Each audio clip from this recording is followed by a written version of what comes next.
In one of the strangest games you will ever see, the Georgia Bulldogs beat Auburn Tigers. I'm going to make sure that I have that stream off and we're not going to have an echo here. I'm Dane Young, UGAsports.com. We just did the watch along show with the head coach, Jim Donnan. It is 11:40 right now Eastern time, 10:40 over in the time zone where this game was played. And my goodness, Auburn comes out, scores, gains over 200 yards. Georgia, in that same time frame, gains 20 yards. Everything looks like it's going in Auburn's favor. At the end of it, the Tigers only score one touchdown for the game. And we all know what is going to be talked about here is this is going to be, was that a fumble? Should it have been a Georgia touchdown? Did that completely stop all the momentum that was happening there? Kirby Smart, as I have Channel 2 on here, is just getting behind the podium. I'll try to tell of two halves is what he's saying. Proud of the team. Come out and start fast. They didn't start fast. They didn't play well. Auburn outplayed them. That'll all be on UGAsports.com.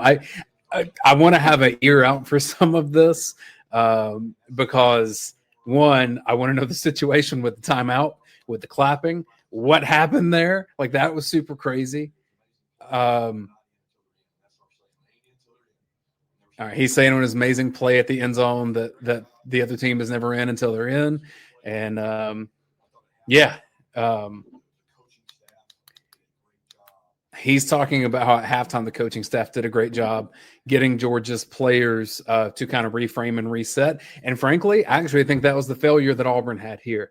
To me, it looked like as they're walking off at halftime, you have Hugh Freeze and you have Cohen, the athletic director for Auburn, yelling at refs, being in their face, being aggressive with it. And I get they're disappointed and they're frustrated. And Kirby may do the same thing in that spot, but it didn't seem like to me that Auburn ever recovered from that. We kept trying to find the words. Auburn a little bit disheveled. Auburn kind of broken at that point. They were shook is what I said.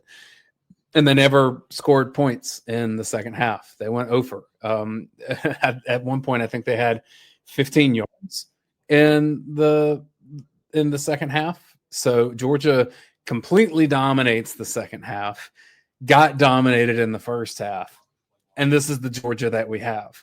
Does any of this mean anything for the rest of the season or for Ole Miss next week or the bye week after that or Florida after that? I have no idea. I think there's plenty to complain about if y'all want to overreact to that. I think there's plenty to be really proud of. Georgia's resilience to find a way on the road at Jordan-Hare where a lot of really weird stuff can happen. I can go through the stats. I really don't know that a stat sheet tells you how crazy this game was. Gunnar Stockton, 24-37 for 217. Some coaching decisions in the second half. I thought Georgia was hyper aggressive, going forward on fourth down, not punting in certain situations. Gunnar Stockton hitting London Humphreys in that spot. I mean, that a couple of times I was thinking this is out of Georgia's character. We've seen this year. It finally worked out for Georgia this season. Yeah, I think this is going to be one of those games that fans are concerned about Georgia because of all the problems that are still there, and it's really hard to project where this team goes to where fans want it to go. But at the same time, domination over Auburn for essentially a decade now. And I think fans will be happy with that too. We have a couple of them ready to get in here, chat it up. This is for y'all. This is a show for the fans. If you want to join, you can do that with the link that's in our YouTube description. So if you're watching on Facebook, go find us on YouTube. And I think that description is there. And so we want to get y'all's takes in here. Dave was first up. So I want to get Dave in here joining us. And Dave, reactions to one of the crazier nights that I've seen of Georgia football. Wow. Well, thanks, Dane. I was cracking up at Coach Don and his reaction. And I had a lot of overreactions. Like my first overreaction was they were going to score, go up 17. I was going to turn off the TV and go to bed. I was so disgusted. So, bad fan for a minute. But then, obviously, a few minutes later, I'm like, all dog again, which I really am. Uh, and I'll say my reaction at the end of the game, my overreaction is Gunnar Stockton won that game. And he got beat. He was getting a beat down in the first half. Oh yeah. He took some huge hits. And then he just goes out there and completes every key pass at the end of that in that death march, Kirby death march at the end of the game. I mean, it was unbelievable, really. And of I mean, course the that first receivers big hit too. that I thought was probably a targeting. I was kind of surprised that they didn't pull him to have to do the concussion test because it looked pretty Yeah, brutal. But yeah, yeah, I he's a agree. warrior. Totally agree. But is there a more resilient team in the universe? Yeah, resilient has to be the word, right? Because I wouldn't say that they're necessarily good all the time, but No. they don't quit. That's the thing. Yeah, but I know you probably talk about this all the time, but I would love for you and Brett or someone to explain the first and second half, you know, um, schizophrenia, because how can we be so appear, I don't know, but appear so unprepared in the first half and then just totally dominate the second half? And we did that on defense against Bama too, Yeah, and I and Tennessee. and I don't know that I have answers in the aggregate because again, this is a trend at this point. Tennessee, Bama, and now Auburn. For this game in particular, Auburn did have the bye week last week, and I think you could tell that that offense was scripted in a very smart way to take advantage of Georgia's defense early in that game. When Auburn wasn't going off a script quite as much and wasn't kind of leading from the front, nowhere near as efficient, not Right. explosive at all. And frankly, Georgia shut down their run game, so they weren't getting those easy yards between the tackles. I don't know that that answers your question, Dave, but that seemed like what I saw here on first glance. Yeah, it's what happened, but the why really, it's really strange. I mean, I'm not schooled enough in the detail there to know, what they did differently in the defensive line that caused the runs to all of a sudden be stuffed, 2 yards. But anyway, an incredible. I don't think I've ever seen anything like it. And another thing that happened that it's never happened in the history of Georgia football is my wife, who cannot watch a game with me in the same room, watched the entire second half on her iPad in the bedroom. And that's never happened before. It Were y'all actually having genuinely. commentary throughout the house of No, she just leaves me alone in my half. You know, can't be near me. happy marriage right there? Like Oh, that's it the way is. to do Yeah, a game day. 35 years actually. Yeah, So, that's wonderful. yeah. But I mean, I cannot be negative about a team that plays as hard as those guys play. And I know there's a lot of things to complain about, but those guys play hard. They might not play smart, but they play hard. Yeah. So I'm pretty happy with them. And my overreaction is just that Gunnar Stockton is just a beast. Yeah, and there are things that Gunner can do better too, but at the end Oh of yeah. it, I don't think you can complain much about anything with him, especially a lot of those calls that are hyper aggressive. How much trust does that Kirby Smart having Mike Bobo and Mike Bobo having Gunner Stockton? Like Yeah. that's the ultimate trust at that point. Yeah. And I mean, I believe, but I'm unique, and I think Mike Bobo knows what he's doing most of the time. And I will tell you, I was at the Tennessee game, and right down there on like the 25-yard line, loudest place I've ever been. And every time we threw a screen pass, there were these young guys around me, and they complained every single time. And in the second half, we were just, we get a first down, and I'd go, "There's a screen pass," and they go, "I was okay that time," But I mean, I don't know what it is with screen passes and people not liking them, but they don't like them. But actually, one of the key plays in the game was also Zachariah Branch. One of those like a bubble type screen. Where he came in across. I mean, oh, yeah, I mean, he caught it and then cut across. I mean, that was a third and like what, 8 or something, if Yeah. I remember, or 6. It's a huge play. But anyway, I appreciate you letting me do. I've never called into one of these before, I'm so I so glad you appreciate you letting did. me This was do it. fantastic. Yeah, it's You got awesome. us off to a great start for the show. I have a feeling this is going to go on for a few hours. So don't I'll be a be here. stranger. Come join us for future ones. I don't know that they're going to be this crazy. Maybe they're going to be a little No. more chill. Yeah. Well, I won't be able to sleep anyway, so I'll watch the show tonight. Thanks a lot. Thanks, Dave. Appreciate it. Let's get Hawaii Dog in here, one of our constants. Did I catch it outside of the hammock? I thought you'd be in the hammock, Hawaii Dog. No, I'm in the Hemi, my friend. All right. All right. How we feeling? Because I know you're not that relaxed, actually. No, the first half, man, I almost turned it off, man, and went and played damn Fortnite or some bullshit. But like, I don't know. These kids won't quit. They don't give up, and I don't know. A lot of the calls could have went either way. I think we got lucky with a few. I think they got lucky with a few. The offensive line worries me. Man, where was my Chauncey Bowens this week? Like, what in the hell's going on? Well, we were I mean, asking about the I wore my Chauncey Bowens shirt, my dog. But yeah, it he just, only had how many carries? He ended up with 4 carries. He had the touchdown, so we were wondering if he got dinged up or but look, credit to where it's due. Nate Frazier, a couple key runs there at the end. no, don't, pause. Nate Frazier's their best running back. Don't give up on him because he drops the ball on the ground every once in a while. He runs hard. Chauncey he's got that wiggle to him. You know what I mean? Yeah. I don't know. I don't know. But you know what? These guys, I'll put my money down now. We ain't gonna win the national championship, but they're a lot better than they were last year. Something about them, man. They just keep fighting. They just keep fighting. Uh, this team, man, it makes me take my anxiety medicine a little bit more. You know what I mean? Like I don't get it. I don't Yeah. get it. I think whatever medication or whatever vices people have, the Georgia fans, I think they're all ramped up a little bit this year.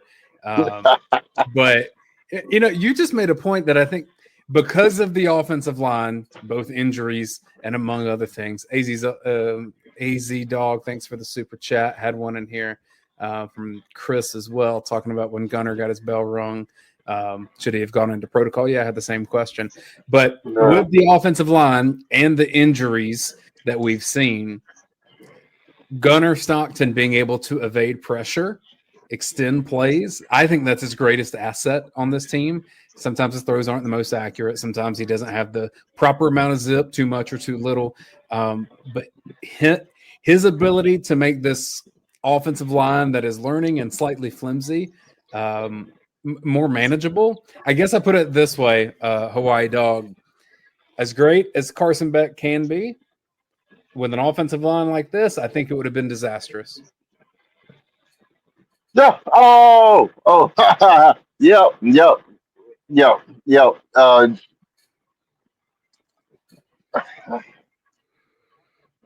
It's funny. It's funny. He goes down to Miami, and a statue can be productive, but a statue can't be productive in Georgia. But we get 3 people drafted to the NFL. It's like I don't get it. However, this is not the NFL. This is college football. We need to be more agile and whatnot. And Rayburn County, hey, I play ball at East Hall, so we played them boys all the time. Hey, I get it. I get it. I don't know. I'm a big fan of Gunner, man. Like I hope we do good. I just don't see us making it to the pinnacle, but I hope we make it to the quarterfinals. I'll give us that. You may, because I tell everyone I'm in this for the entertainment of it all. That's why I like the culture of college football. And a couple things about this work out well. One, Georgia's resilience and the stories that come from that, especially for Georgia fans here. But then two, an aggrieved Auburn is usually really good for this sport. Like that's a fun place to be when Auburn feels like they've been done wrong. I can't one. I despise Florida. I just like Auburn, and I hate Georgia Tech. So if that gives you any kind of category or whatnot, but that Hugh Freeze, he's below all 3 of those. That Hugh Freeze is something else. And you see Kirby at the end of the game, he didn't give that man 2 seconds. Like that man's got like goodness gracious. Like, gonna use, Lord forgive me. Gonna use his cell phone in Mississippi State, then go baptize them boys in Auburn. Like, what in the hell is going on here? Like, goodness gracious, man. Like, anyway. I hear you. The Hugh Freeze Oh story Lord. is a complicated one for sure. And he's so arrogant, man. He's so arrogant on the sideline. It just don't. I don't know. It don't make no nonsense to me. Nonetheless, oh yeah. Tell Coach Don Hmm. we love him. We're praying for him, and he does a good job. And we appreciate him being on every week. Man, I love that. I love that Tuesday show. When I'm at work, I throw my headphones on when I can, listen to it, and then his little uh, during the game, commentating and everything, pretty much calling 75% of what's supposed to happen. Man, that's awesome. And I remember watching back when I was in my early 20s, doing cul-de-sac parties, and Coach Donald was the coach. And we're doing this and that, and run the down ball, and all this. And I just don't know, man. We got away from ourselves, but Coach Donald's a big memory of mine. Coach Donald, Rick, and now Smart, man. So you hug Coach Donald's neck for me, and you let him know we love him. I will do. Oh, I will do. oh, oh. And well, Coach Donald's probably not flying out here because of health. But Dane or Roddy, if Roddy brings his son back out here for damn jungle training over in Schofield, whatnot, y'all gotta let me know, man. I'll show you the best restaurants around here.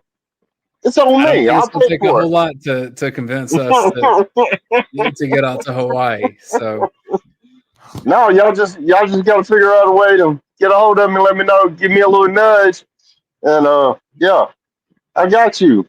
I got you. we'll send the bat signal up. We'll get out there. We'll eat good. How about that? Hey, have you ever had poke? I have not. I have not, but I haven't been to Hawaii. So I don't know if you want to eat poke or not, but being a Georgia boy, but my wife had to eat it first, and then I started eating it. But it basically raw fish, but it's pretty good, man. yeah, It's just caught that same day. yeah, I'd eat it. I'd try it. I've eaten worse. I promise. Well, All right, let me roll on to some others. Hawaii dog. We appreciate you. You always jump in here early. You always got the good sunlight out there when it's dark and midnight over here on the eastern seaboard. So we appreciate you. hey, aloha and God bless. Same to you, my friend. Let's bring in William, always hanging out with us. I'm William here. Garland. Wow. I I'm mean, here. we've done some chats on here before, William. I don't know we've done any like this. Okay. I guess my thing is, as a Georgia fan, obviously that was a fumble. Why was it not a touchdown? I was asking the same question, and the only thing that I can come up with is that a whistle was blown. But I went to go listen to the broadcast of the play again. No, I mean a Georgia touchdown. Right. But I'm saying that fumble happens, they're calling it a recovery, and they blow a whistle saying a player is down when he actually wasn't down. That's the only thing I could think is that it was a whistle that they had blown. I didn't hear no stinking whistle. I didn't hear it either. But how about them damn dogs, man? I mean, how can a team be so bad and so good? yeah, all of that. All of that. I love us. I said they're both predictable and unpredictable. Both of those things seem to be true. And everybody played well. I mean, even in the first half when we were getting blown out, everybody was playing well, I thought. But after that fumble, it was over. They were done. We stole their soul. They couldn't emotionally recover. It seemed like they never got over it. Yeah. And that's the thing that Kirby Smart teams seem to always kind of bounce back to that. So if there's something in the DNA of the program, that's a real thing, man.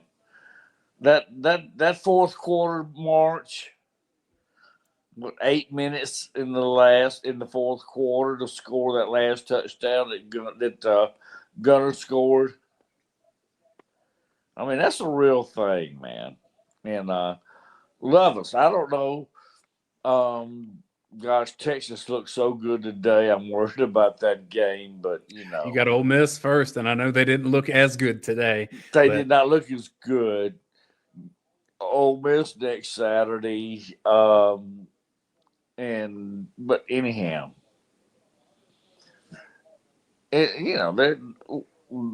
we play well, and we play all 4 quarters.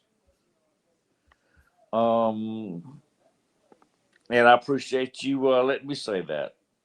I appreciate you coming on. We always love your support on here, William.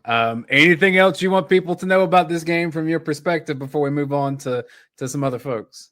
I've said I'm just so happy to be a Dog fan. That's all I got to say. I love that. Well, I hope you have a good night. Rest easy. Hope there's nothing that we got to apologize for in the morning, because I think we all said some stuff in that first half that we regret a little bit. But go Dogs. Thank you, William. Appreciate you. Let's get Heath Fox in here.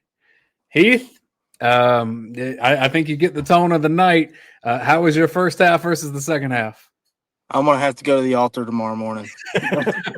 So you're who I'm talking about. William is never that way. This is Heath. Yeah. Oh, man, I tell you, that was crazy, man. I mean, first half, obviously, we looked terrible. I mean, we didn't look like Georgia football, right? I think we got to 0-5 on third down conversions. I think it got up to that. We were 0-5, maybe 0-6. I mean, Auburn had 200 yards and Georgia had 20. Yeah. So you look at that and you're like, okay, Auburn should have ran the table, right? But Hugh Freeze can't keep his composure, and he goes into halftime, says whatever he says, and Kirby Smart goes in and says what he says, and you see the outcome. I think Auburn kind of got frustrated.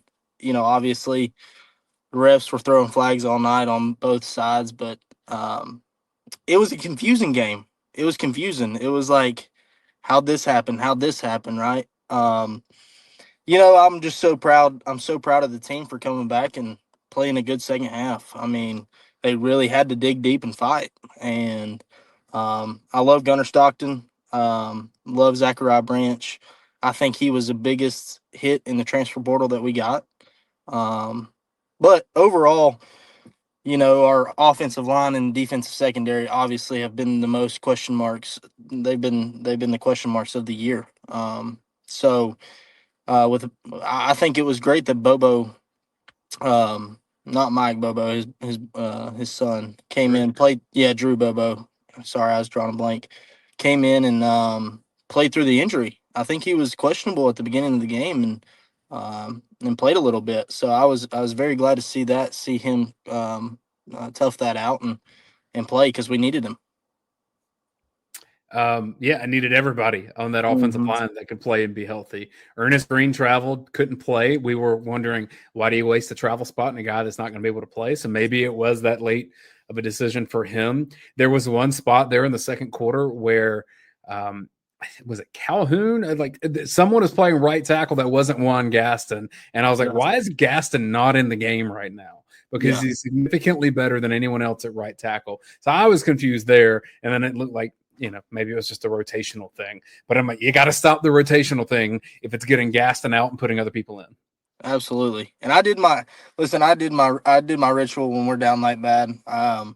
During the Ohio State game, I went and took 2 shots of bourbon and just kind of hung out for a second, kind of had to dial down for a second, and then when the second half started, or when the second half started, I went in and I was like, all right, we got this. We come back, and obviously defensively we came back in the second half and played great. I think defensively we We shut them down the second half, and we listen. Auburn is not an easy place to play. That place is rocking. No matter what record the team looks like, that place is rocking. And like Saban said today, that place is freaking haunted. And I'm just glad to freaking get out of that place and move on to the next. And now it's a series domination for Georgia. I mean, it already has been, but Absolutely. 8 in a row. Eight in a Haven't row. lost to Auburn since 17 at Jordan-Hare. Is that Yep, right? that's And that's exactly with right. an SEC championship over them that same year Yep. to come back. So, yeah, I mean, this was one of those years that if Auburn had a shot at Georgia, this probably would have been one of those with this team, especially with the way that game started. How did you experience the goal line fumble review? Because it took from our perspective, live on air here, it felt like it took 30 minutes for them to figure out what was happening. Yeah, it did feel like 30 minutes. It did.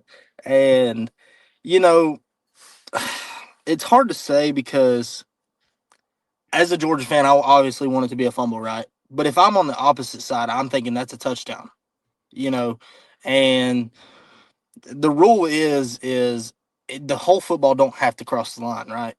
It just has to be the tip.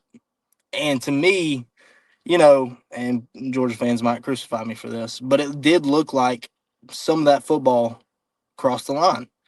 But if the ruling on the field is a fumble, and I didn't hear a whistle, like you said earlier, you didn't either, that's a touchdown for Georgia. That is absolutely 100% a touchdown for Georgia. And that goes back to me saying this was a confusing game because I think the refs were confused what happened. I don't even think they know what happened. But to me, that's a touchdown, Georgia, if that's the call on the field.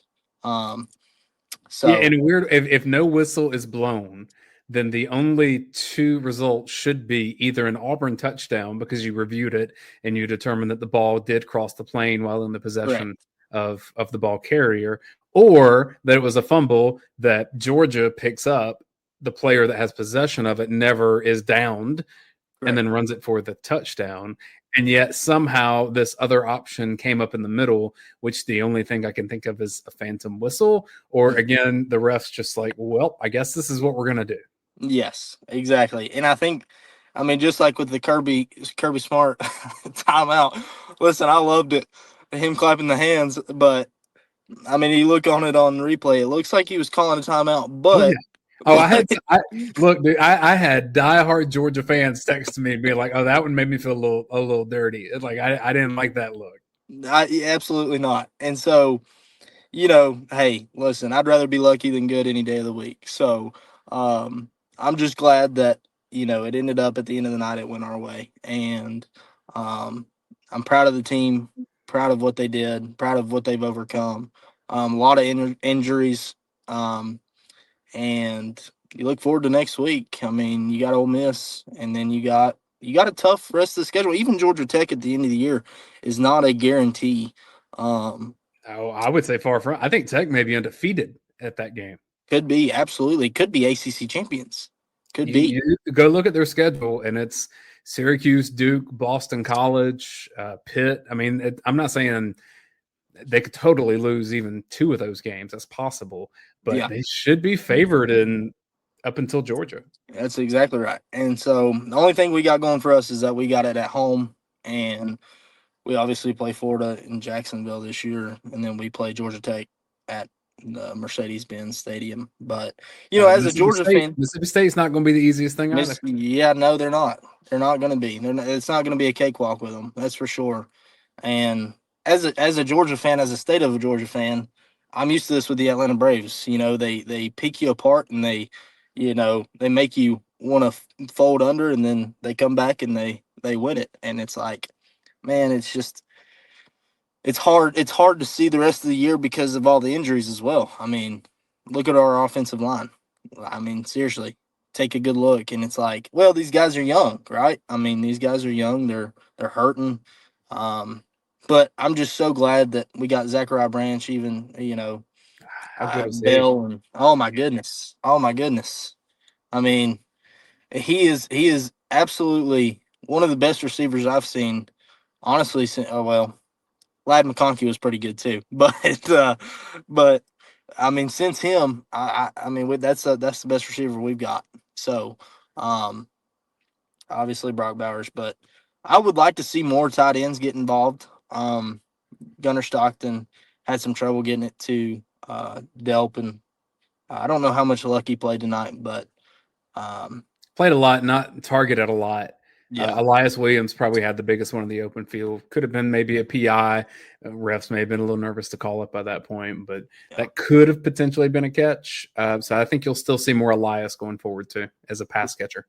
I think so too, and it shows you how much we're hurting for Ethan. You know, Ethan being out for the year definitely sucks. So, but like I said, man, it's just it's a 4-quarter game, right? I mean, it's a 4-quarter game, and you just can't give up on them early. You gotta stick through and fight it out, and you know we got the good end of the stick tonight. So, well, Heath, thanks for coming to hang out. We got some other folks who want to get in here, so always appreciate you, my friend. Absolutely, I'll come back when Roddy's in here. He likes to give me a hard time, so I'll make sure to come back in here. I mean, speaking of, boom, look at that. Oh, there he is. Damn it, Heath. Get off my channel. You can come back in 20 minutes. Hey, I will come back in 20 minutes. We'll have a discussion, Roddy. See you back in a little bit. All right, brother. That's Roddy Nabulsi, publisher of UGAsports.com.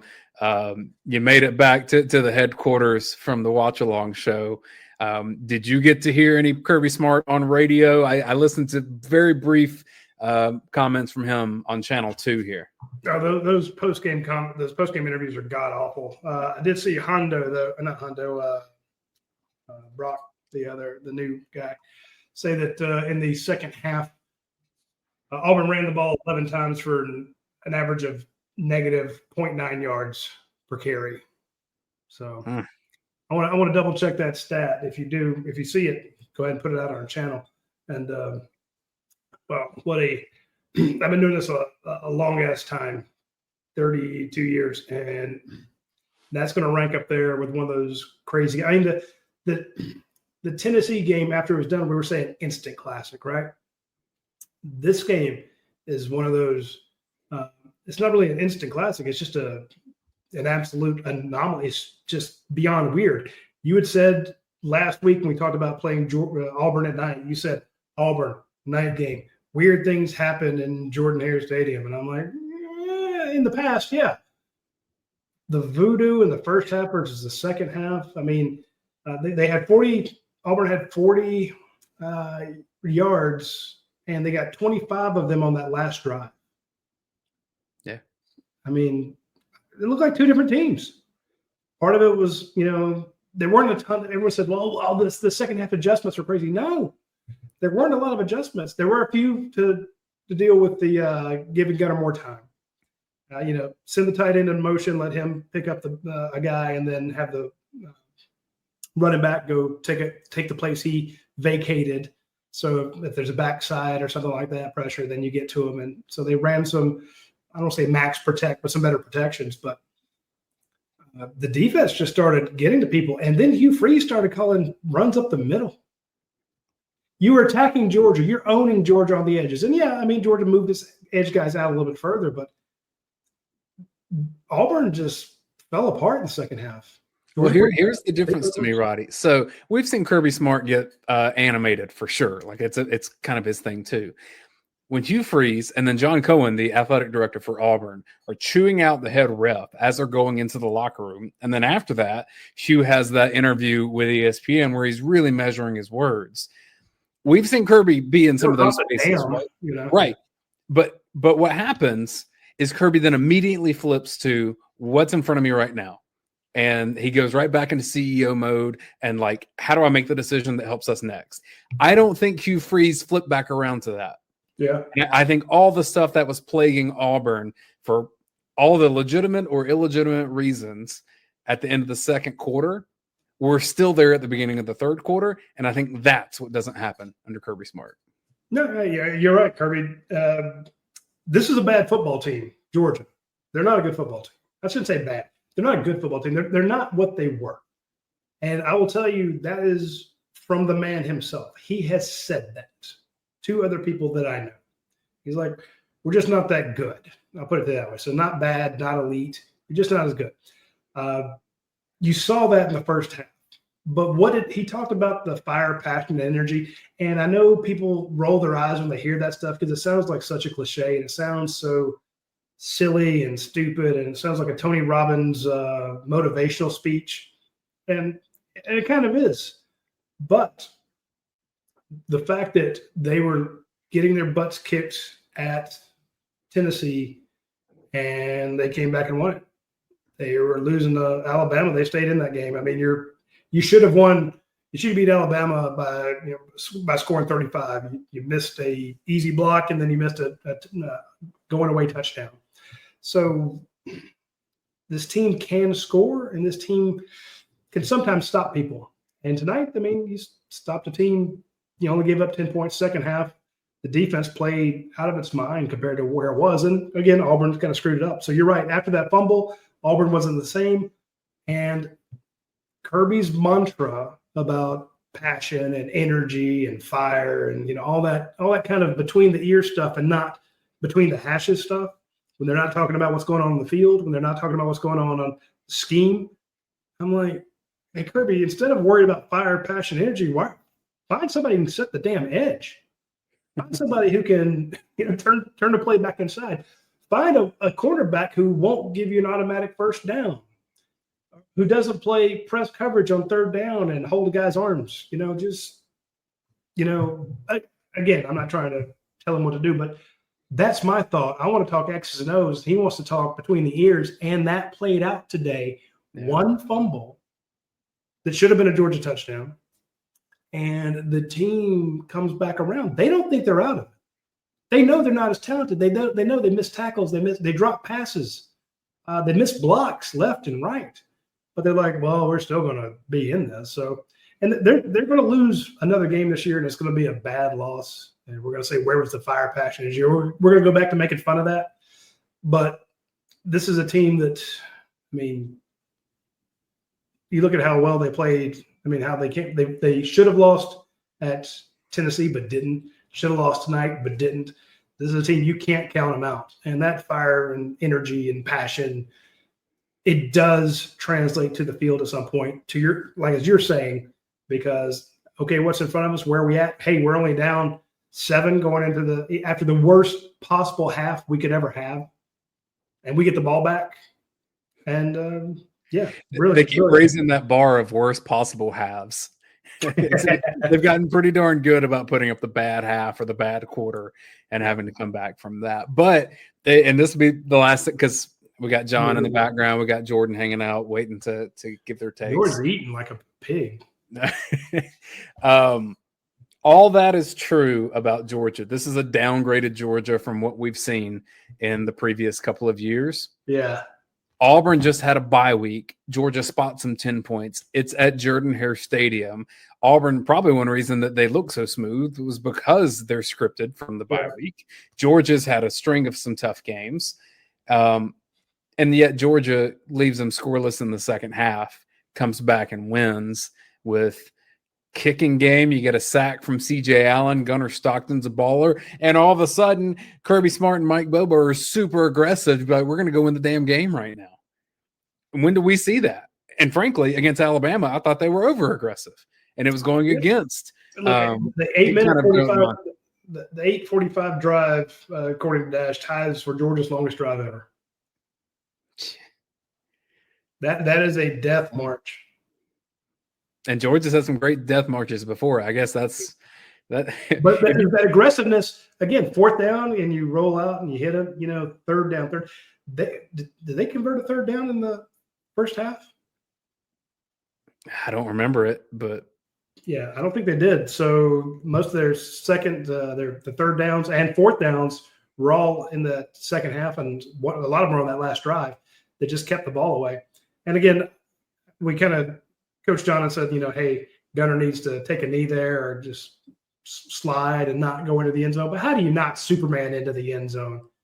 How do you not, with all the doubters? I'm happy the Gunner got that one. And hey, Georgia needed the covers 3.5, and That's the bad beat right there. So I like it.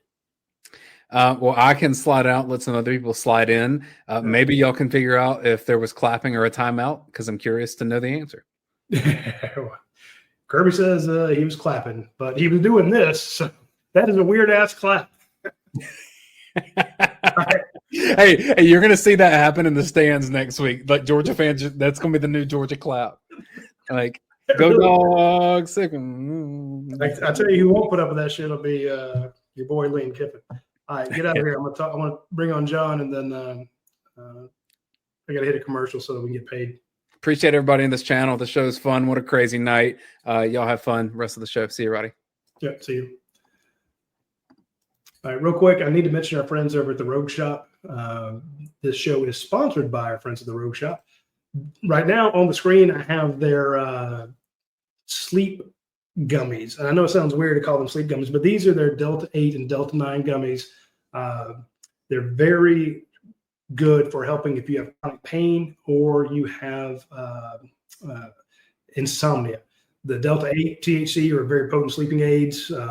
They can knock your ass out. If you have a hard time sleeping, if you have insomnia, I've started to get it, and I've been doing the little small ones. My best friend Cheryl down in Pensacola, she is a multi-decade insomniac, and it sounds like, oh, cool, she stays up late. No, this is a woman who has to get up and be at her job, by 8 o'clock. And when she is still awake at 4 a.m., yeah, it destroys her life. It has been miserable. But she's been buying tons of the gummies from our friends at the Rogue Shop using promo code Bulldogs10. She's not even a fan, but she goes, I like that Bulldogs10 code because it gets me 10% off. So check out the Rogue Shop. Okay, that's rogueshop.com. There's a couple fake ones out there that people are trying to muscle in on what these guys do. Be sure that you see that kind of Rogue Shop logo there. And if the promo code Bulldogs10 doesn't work, well, you're on the wrong damn page. So go somewhere else. All right. John. What's what up? Do you think? Well, first off, I'll be negative, I guess. You can start out be negative for a half, and then the second half you can be positive. We're told we're young. Dalen Everett and Monroe Freeling have to play better. They have to play better. And if Monroe Freeling was too hurt to be out there, then don't be out there.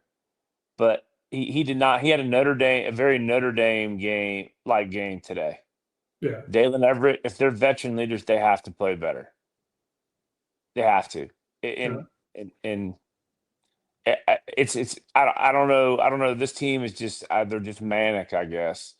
But I think the it's comical to me, like, you're on Georgia's, we're all Georgia fans, but Georgia only scored 3 points off that fumble. Auburn can cry and moan and all that stuff about the fumble, but you had every opportunity to seize the back the momentum, and they just never did. And I'll tell you what, it's classic classic Auburn is they were riding that they're walking that fine line with emotion, and they bailed us out twice on that roughing the passer and the targeting. Yep. I mean, again, we can talk about the officials, and the officials screwed it up more than likely. But the call on the field, you knew that's what they're going to go with. But when they bailed us out twice with two very, very bad undisciplined penalties, and that was it. Yeah, no, you're right. I do want to give Freeling a little bit of grace for being injured and being out there. They did try to go with Bo Hewley. Oh, so I'm not disagreeing with you. If you're too hurt to play, and who was it just talking about that whiff? I'm talking about Bo Hughley. He said he whiffed that simple screen block, and people get mad. Why is he calling screens? The screen game works, especially when you can't block. You can't throw downfield when they can rush 4 and hit your quarterback like he stole something, like he's a redheaded. They were. I haven't seen an ass kicking that bad since Aaron Murray was down there. I mean, they were just beating the shit out of Gunnar Stockton. And again, with a 4-man rush, you got 5 guys, and they're still killing your tackles. So they put Bo Hewley out there, and Bo is getting beaten. So my point is, a 60, 70, 80% Monroe Freeling seemed to be better than 100% Bo Hewley. Oh yeah, for sure. No, I agree with that. And you look out there at one point, and it may have finished the game this way. You had Gaston and Glover playing next to each other on the right side. I mean, these guys aren't even, the ink isn't even dry on their high school diploma. Yeah, They're they've started playing a last game two like games. this. Yeah. I mean, it's I guess, it's the state of college football, right? I guess that's what we're told. But yeah, this team is manic, and like you said, the head guy himself said we're just not very good. I think there may be a little gamesmanship in there. I think they're a playoff team, and they may catch lightning in a bottle. Yeah. But I don't. You just can't get. Here I am contradicting myself. I was just as angry as the next guy, but you really, at this point, you can't get angry in the first half anymore until they come out in the second half and lay an egg. You're just like, oh, okay. I mean, really, you think about it. It's who they are. It's who they are. I have a stat for you. I'm looking it up real quick from our man. Where is it? Trent Small, excuse me. The last 3 SEC games for Georgia, they've allowed 48 points. Okay. Yeah. 41 of those were in the first half. Right. They've given up 7 points in 3 second halves. Yeah. Yeah. So you're right. Yeah. If you're a member of UGAsports.com, you read my column. Hopefully you read my column on Friday. Yeah. The first thing I led with was first half Heisman's, because they make every quarterback they play look like a damn Heisman candidate in that first half. And yeah, they'd given up 200 yards in the first half, or right before that fumble. They're about to go down 17-0.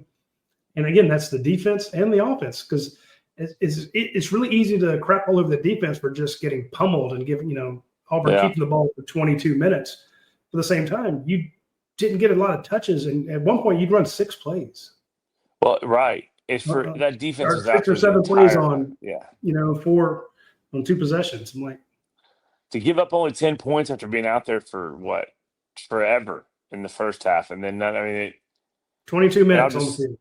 Yeah, and CJ Allen is ungodly.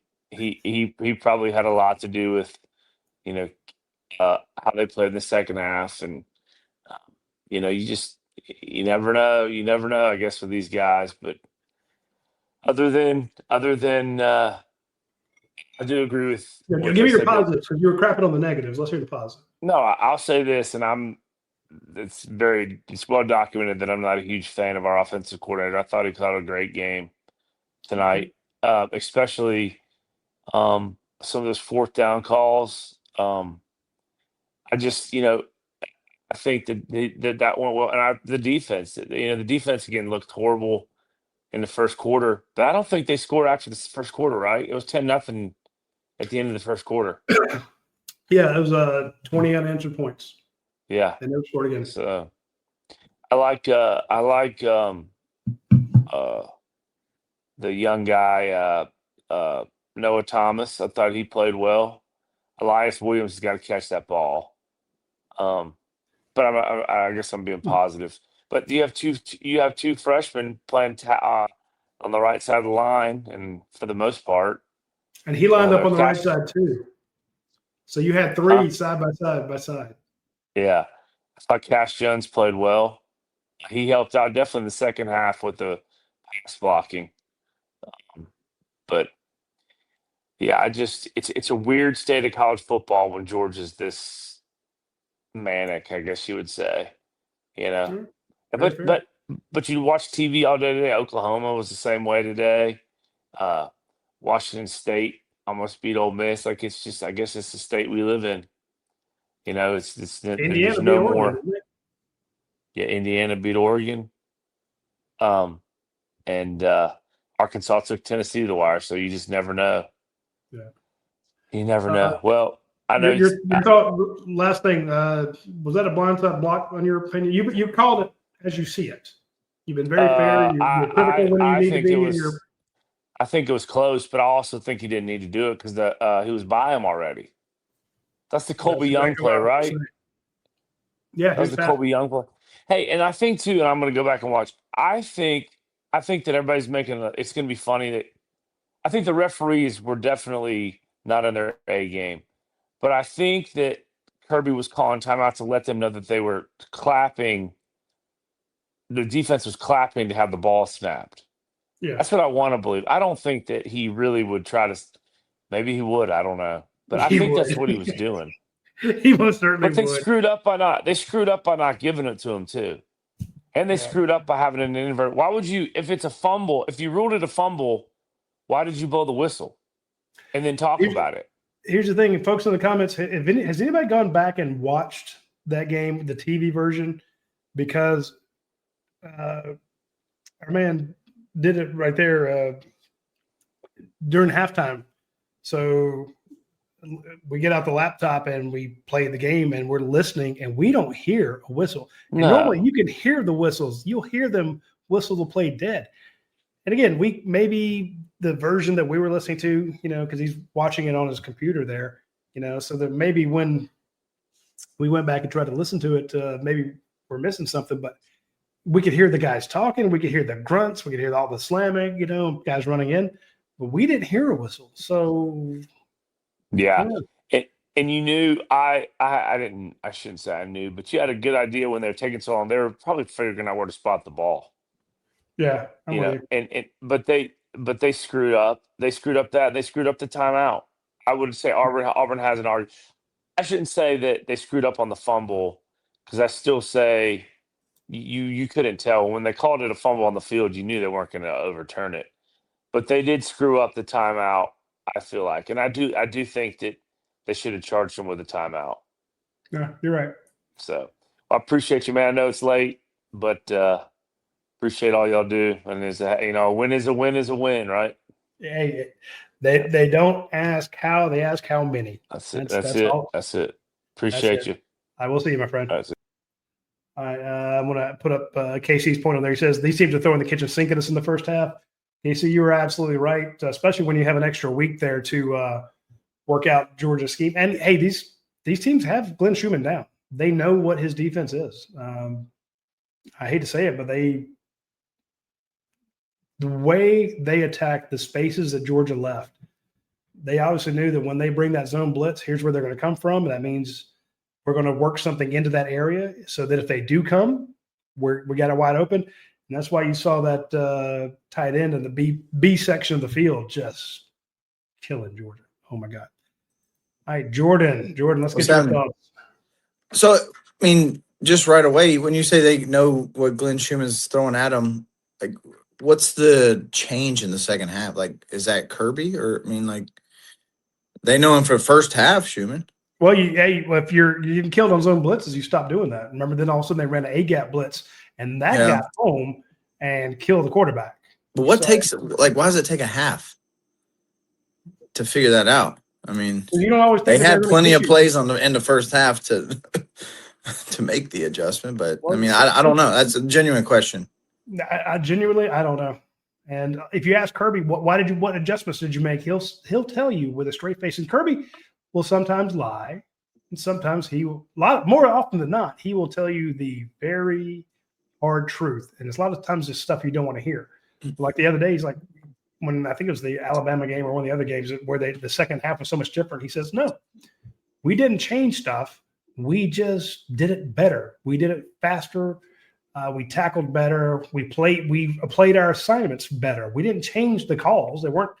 And here's the thing: people think that they go in and they've seen Hollywood movies, and everybody gathers around the coach and he gets up on the whiteboard and he starts drawing things, and this is what we're going to do. That shit doesn't happen. A lot of it is the coach is saying, okay, we're going to call maybe something different here, or let's work on this. But it's very seldom that it's a huge. It's not a Hollywood movie, and sometimes, like in the Alabama game, they blitzed so much in the first half. They stopped in the second half. Yeah. He was killing you, Ty Simpson was, every time you blitzed. Hot route, over and over again. George's like, well, shit, that ain't working. And you got your game plan in place, and you think that it's going to work, but sometimes it takes it not working 3, 4, 5, 6 times, and you're like, okay, I mean, the tight ends. Somebody was talking about the tight ends earlier. Georgia went to the tight ends 9 times tonight. How many passes did they complete to the tight ends? maybe, 3? Oh, I didn't even look at you. I was just, 3. Okay. And again, don't get me wrong. I'm the tight end public advocate. My wife's I all was always calling for the constantly. tight ends. Yes. But they were trying like hell to make that because it was open. Yeah. You know, so at some point you're like, look, this is open. This should work. This was a bad throw. So let's call it again. This was he dropped this one. Let's call it again. In other words, it's like we called the right play, but this guy's not executing it. At what point, as you're saying, do you just go, well, shit, we can call this all night, but it's not being executed, so we got to move on to something else. Is that just stubborn? Kirby being stubborn a little bit, maybe. Sure. Coaches don't like to switch your game plan because Yeah. what have you practiced 150 times the entire week? Yeah, that's fair. It's not easy to go in and say, hey, the stuff we didn't practice, let's start doing that. Yeah. And I'll tell you this. I know we got some other people, but I want you to stay on for a while. I was told before, and a lot of people were saying, Roddy, you're so down on this team. I'm like, I was told on Thursday, the scout team, the Georgia offensive scout team going against the Georgia's defense went 7 of 7 on third downs. That's not good. That's not good. Kirby lost his mind and then came out and restarted practice. Your scout team's not as good as Auburn's going to be. And what did we see in the first half? What, 8 of 10 on third down, something like that? I mean, it sounds par for the course at this point, but yeah, for sure. So I do. It wasn't working Thursday. I don't know how much time do you have to fix it before Saturday? Not much, because at that point they're probably walking through it. Shutting it down, Friday's walking through at that walkthrough. point. Yeah. I do want to give a shout out though for positives like the silent assassin, London Humphreys. Just big game, London Humphreys, man. That's just, I don't know where he comes from, but he just shows up when it matters most, I guess. Vandy, baby. Yes, sir. Actually, I do wonder where he's literally from. I don't think he's from Nashville. So. Didn't he grow up I think he's from Tennessee though, right? I think he is. So I don't know. That's somebody look him up real quick and pop it in the search bar. But yeah, dude, he was money. And Zachariah Branch, last year had a drop issue. And our USC folks, when he came here, he goes, hey, y'all are going to love him. He's a great interview. He's great on special teams, but he can't catch. I'm like, what are you talking about? The guy was a freshman All-American. He's like, oh, yeah, go back and look. He was a freshman All-American. He has 700 yards return yards, but he couldn't catch. And last year he dropped everything. He was money tonight. Yes, sir. Absolute money. So you mentioned one transfer. He's the second one. Think about how many transfers tonight at catching the ball made a difference. Everybody that's a receiver. Yeah. Noah Thomas was a clutch catch. I was so glad to see 5 catch the ball. But 16, 5, 1, 8. It was. Dylan Bell even tried to throw a ball. It's that was the worst damn throw. It was wide open. Nobody was there wasn't a blue jersey near him. So, do you play football? God damn. Oh, that killed me. I was just like, there it is. There it is. He knew it too. He knew it. He's like,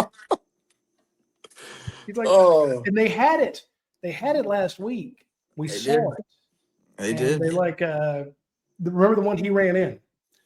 And Coach Johnson. Oh yeah, that's what I was asking about. I was like, was that supposed to be a throw option? Because Delp was not blocking. He was running a route. Yeah, that was. I guess maybe next time that will be a run. No, but yeah. So, oh man, and he's done it before. He's thrown a touchdown. So yeah. But I do think we got to get a new kicker. We can't be missing 1 out of every 40-something attempts. All right. I want to point out that, I said the game would come down to Georgia would win with its kicking game. I thought that game was going to end 13-10. Yeah, I did too. Just could not just the defense was bending but not breaking. But I didn't know Peyton. Was glad that got back out there and just sent the extra point right down the middle after missing that kick. And hopefully that 52-yarder. Oh, that was changed the. All of a sudden, Georgia has the lead after and Auburn quit. Yeah, the fans quit. There, somebody in the press box. Okay, now here's the thing that ticks me off. You shouldn't have fans in the press box. And you shouldn't have Homer media in the press box. Yep. I was raised that you just don't do that. So behind our guys on press row, somebody else on press row is like, "Here comes the meltdown. We're going to lose 27-10." You know, I'm like, wait, who are we? You're not part of the team. You're supposed to be a reporter. You know. Yep. It was 20-10. So yeah, it's close. Everybody felt it, and I thought Dane made a good point, saying, going off the field, Hugh Freeze is in his mind. I can't believe they did that to us. Herbie's like, well, shit, and he's done that when they've gotten their butts kicked by more. Yeah. Okay, what do we? He's thinking forward. Hugh's looking back, and Hugh starts calling a completely different game. He was fighting demons internally. He did not even what was on the field. You could tell he was trying to fight it. But that's what it makes it that much sweeter to me. I can't stand the guy. I don't imagine Kirby's a fan of him either with how he handles his business. But it's always makes it that much sweeter to me. Yeah. Again, Kirby Smart has not lost them since 2017. I need to have what is that? AI chat GPT or something, just ask it how many days has it been since Kirby Smart has lost to Auburn. That's a lot. What is that? 2017. That's what. Yeah. I'm not. Y'all beat him in 2017, so that's that's true. It kind of offsets it for sure. And I'm like, that's pretty damn good. He's got 9 in a row against Tennessee as well. That's wild. Man, oh man. But no, it's I don't know. KJ Bolden seemed a little quiet tonight, but I guess that's not a bad thing if your safety's not getting a lot of action. But no, it seemed pretty quiet. And Georgia they did so much. They threw a lot of stuff short. Yeah, which he was already doing that before. Yeah, what he had the fewest yards per attempt, and it is. Yeah. Still would like to see him get home a little more. After Oklahoma got to him 10 times, but they know that. It's like there's a reason he's dumping it quickly as it is. So it's like this game I wasn't as worried about that because I've had a feeling that it would just be kind of what we saw with not holding on to it long. Yeah, Georgia got 1 sack. Yeah. It was a beautiful sack though. It was a bone crusher. I still think Gunner got hit harder on that sack up the middle. God, CJ Allen ran through a man. Yeah, he did. He did. CJ Allen with 10 total tackles, 6 by himself, 2 tackles for loss, and 1 pass breakup. And I know the sack was cool, but pass breakups by your inside linebackers are more rare than even sacks. Yeah. Or they have been, at least for these guys. And if he can do that, that carries over to facing DJ Lagway, Arch Manning, Trinidad Chambliss, Haynes King, because they love to throw against linebackers in coverage. So I'm more excited about that than I am even the sack, although the sack was destructive. It was just it's rare with this group, so we gotta celebrate them when we get them. And that also takes the wind out of the sails of the fans. Again, that 52-yard field goal, people go, well, it's 3 points that gave them the lead. They can, and then he missed the next one. They can tie it or they can score to go ahead. But again, what it did to the mindset of the Auburn players and the fans and the coaches, that sack and the team as a whole. Was a dagger, yes. They had to just. We can get to these sons of bitches, and then all of a sudden they start dropping guys left and right. They start covering like maniacs. It's just. Yeah. I just couldn't believe the difference in first half, second half. Just like the O-line, just doing what they did. it was scary at first. I'm just like, dear Lord, this is gonna be a long night. Like I know normally this is how it goes first quarter, but I mean they were in Gunner's face regular often, and it just like the difference the first half to the second half was just again was I don't thinking know it what was going takes to so be. long. But I was thinking we're going to see 41-10. yeah, I'm thinking Georgia can't stop them, and Georgia can't score. no, could This is not going to be stop. one of them. the. This is going to be that Ole Miss game, Kirby's first year. This is going to be that 2017 Yeah, Auburn beatdown of Georgia. This is going to be one of his worst losses because they look. We were trying to figure out different words for like discombobulated. Is it disheveled? I mean, Georgia just looked out of sorts. Guys going wide open. Georgia's not being able to block. Couldn't break a tackle to save your life. Couldn't make a pass. Gunner's running for his life, and like you said, just getting rocked. yeah. And then Georgia had 3 pass interference penalties, 2 on defense, 1 on offense. I'm like, you gotta call for offensive pass interference. Come on, man. So but then I don't say cooler heads prevailed, but they stopped doing it. And then all of a sudden, Auburn starts making mistake after mistake after mistake. Yeah. How many penalties? Did they wind up with 9, 10 penalties? It was over 100 yards. I know that. I don't remember the number of penalties, but I know it added up to like 103 or something like that. Yeah. 10 for 103, but it's just 11 for 90. I must have missed something, or there must be something not added Well, on there. But either way, it's almost the length of the field. Yeah, exactly. Georgia had 6 for 60, which is much better, but No, but I think the Cash one was a little questionable, but yeah. I don't know if it was just because nobody was home after he hit him. Andrew Wagner, I literally told my wife before they fumbled the goal line, this was going to be our worst game of the season. We looked like total garbage, but it changed the whole momentum. It did. And 100% it did. Especially after what happened what happened to Auburn at Oklahoma too.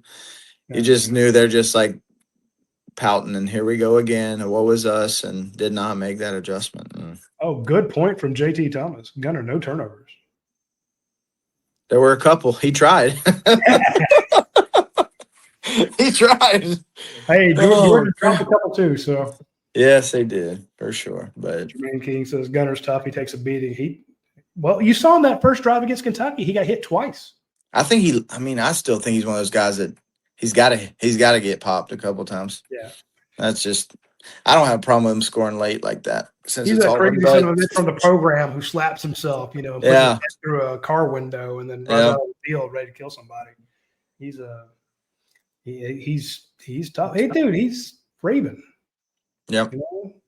Tiger. So what?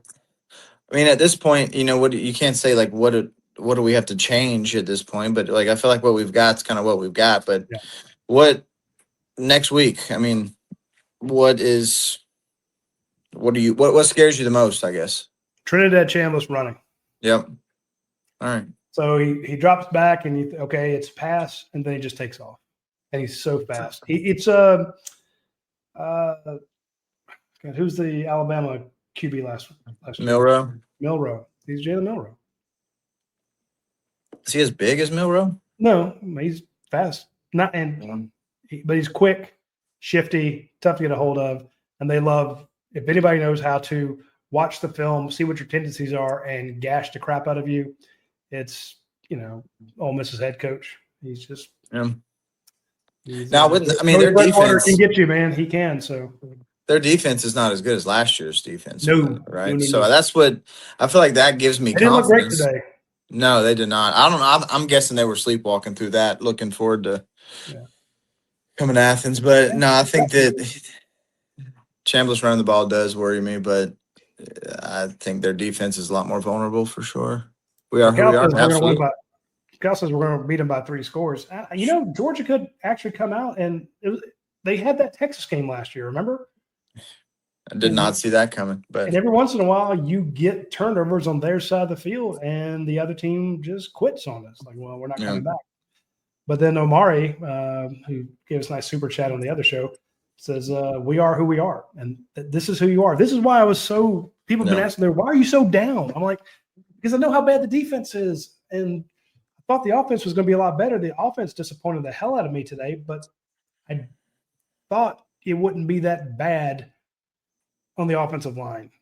But yeah, I did. I mean, I would like to see. Could have, should have, would have, but the left side was not great. Obviously, Monroe was banged up, and Hughley's not a starter. But it's like it could have, should have, would have. I mean, I would love to see what could have been, kind of thing, with a healthy O line. But Caleb still keep improving. Oh, there he is. 2,876 days since Kirby lost to Auburn. That sounds way cooler. That sounds way cooler. Caleb, I'm going to have to steal that and put it out on Twitter. I'm going to get 1,000 retweets. God bless. 2,876 days. That's awesome. Oh man, I think we can still get better though. Improve. I'm not saying we're not gonna be night and day different, but I think we can definitely continue to improve. Yeah, and Johnny says that Gunner's missing his wide receivers that are coming open. He's checking down too quick. That may be true, but that is something that's correctable. Your senior leader at cornerback getting called for 2 different pass interference calls, slamming a guy to the ground. That's who you are. That's not going to improve. I don't see that changing. Yeah. Your Monroe Freeling, he gets healthy. And when that line was healthy, you give Gunner time. He picks these teams apart. Yeah. A couple times he tries to rifle it in there like he's trying to knock them down. A couple times tonight. Yeah, it's like, dude, it's not a carnival game. It's not knock over the pins, win a QB ball. Dude, just fucking throw it. You're trying to throw the wiffle ball into the bucket that keeps that's what some of those throws need to be like that, not the knock the milk carton things over. The milk crates. So again, that you can fix. Juan Gaston will get better on the right side. Dontrell Glover will get better on the right side. Yep. Elias Williams will get better. Oscar Delp is Oscar Delp. He's not getting any better. No, he's lost and lucky, And but I think some of that they're serviceable, they're good, but they're not. They miss blocks. Yeah, and some of that with Gunner, I think, being a little quick to check down is because of the inconsistency of the O-line. Yeah. I don't think it's all Gunner. I think it's just he doesn't think he has time. Yeah, I mean, he's adapting to his surroundings, and at least it's something instead of trying to force something or take the sack. So I do get frustrated with that too, because it's like just even tonight, like he panicked when he was about to get sacked and he got away, and Oscar was like throwing his hand up like, I'm here, but he was already like he was looking to get anywhere but stay in that pocket, and it was just. You get hit that many times. Exactly. I mean, you're proving my point. I completely understand. It's like we can see it from the TV screen that Oscar's wide open, but when you see blue lasers flying around you, I don't blame him. But and I thought that when Kay and Lee got tossed for targeting. That also changed that's he was flying around early in the game. He was definitely flying around. I know. I remember that. What did he play with? Christian Miller? Did he go to school with Christian Miller? Cedar. Yeah. I thought that's what it was, but he was flying around tonight. Yeah, he's pretty good. All right, let me bring on my micro before you bring him on. Last week, it went mute. So if I lose you again, I'll just hop off. But okay, hopefully it doesn't happen. Weirdo. JC, what's up? There it is. All right. Thoughts, my friend. Man, we don't have a great team, but I don't think there's a lot of great teams in college football. And good point. At the end of the day, we have Kirby Smart, so you can win games like this with him. But I don't like our chances against Ole Miss, and I just think overall there's going to be a team that's going to step on your throat and finish you off. I have too much of a sample size now with this team to know they're just going to start slow every time, and it's crazy. I can understand it with the offensive line. You have 3 freshmen; they're seeing stuff for the first time. DJ Durkin had a really good game plan, and then you go back at half, kind of talk about it. And they were great that second half, and Bobo could actually call plays. I know people were probably bitching at Bobo in the first half, but what plays do you call when your quarterback has no time to throw and you can't run the ball? All 6 plays. Yeah. And so I think Bobo took over there. Those conversions that he manufactured there, we couldn't convert a third down. So I think that was a Bobo job, and then Kirby kind of taking over defensively. But it's just so weird watching this team being Jekyll and Hyde. It's crazy. You're right. It's I think Jekyll and Hyde. I'm probably gonna steal that from my next column. I like that because that was. I hate the cliche "a tale of two halves," but have you ever seen a stronger delineation from the 29 minutes to the 31st minute, the last minute of the first half? It almost looked like Auburn was playing a high school team. I don't know if did you guys ever when you were playing high school football, did you ever have like the 8th or middle school guys come over and play against you so that they could play up? They could you try to be careful with them, but you let them go against somebody bigger so that when they went and played their game, they would be better, and you would let them kind of and you could use them as almost a scout team, just, hey, stand out here. We're not going to hit you, but we need to for formations and stuff. That's what it felt like. It felt like Auburn was going up against Auburn High School. And then all of a sudden, with 1 minute left, you get the fumble thing. And Georgia's like, oh, shit, we got to play. Oh, yeah, we're better than you. We're not going to lose to you. And mentally, something just completely changed. And they're hitting and tackling and sacking and knocking down passes. And then Hugh Freeze is calling runs up the middle. I'm like, dude. And I get it. They moved Georgia's guys out a little bit. But then you just hit him in the B gaps. He's going off A. Wait, what? Right? You're going right at Christian Miller? You think that's a good idea? You're going right at Josh Horton, Xavier McLeod. You think they're going to miss? And then you saw the Gunner in the second half. That last drive, the way he's handing the ball off, and the holes that the offensive line opened up in the run game. Some of those were really pretty, and Georgia was just a hair breadth away from breaking off some huge runs. And then they were looking at third down, and Mike called up some good stuff. I still wish Dylan Bell had hit that pass. Me too. God. Well, I do love that fourth down play whenever they Gunner rolled out and just flipped it to Frazier.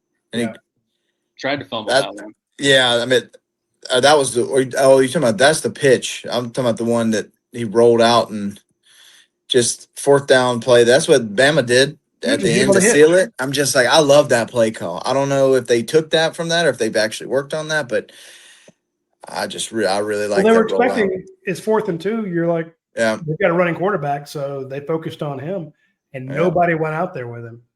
They ran it like 3 times in the fourth quarter, and it was a great play each time. But Roddy, I gave you guys this stat on the show with Coach Donnan that our top 2 receivers only had 39 less yards on the year than their top 2 receivers. And their top 2 receivers today went 10 for 64, and our Branch and Colby, they went for 12 for 101. So I don't think there's any question that Georgia has receivers that you can rely on. That was a question, and everyone was pissed about that last year. I think you got guys this year. Absolutely.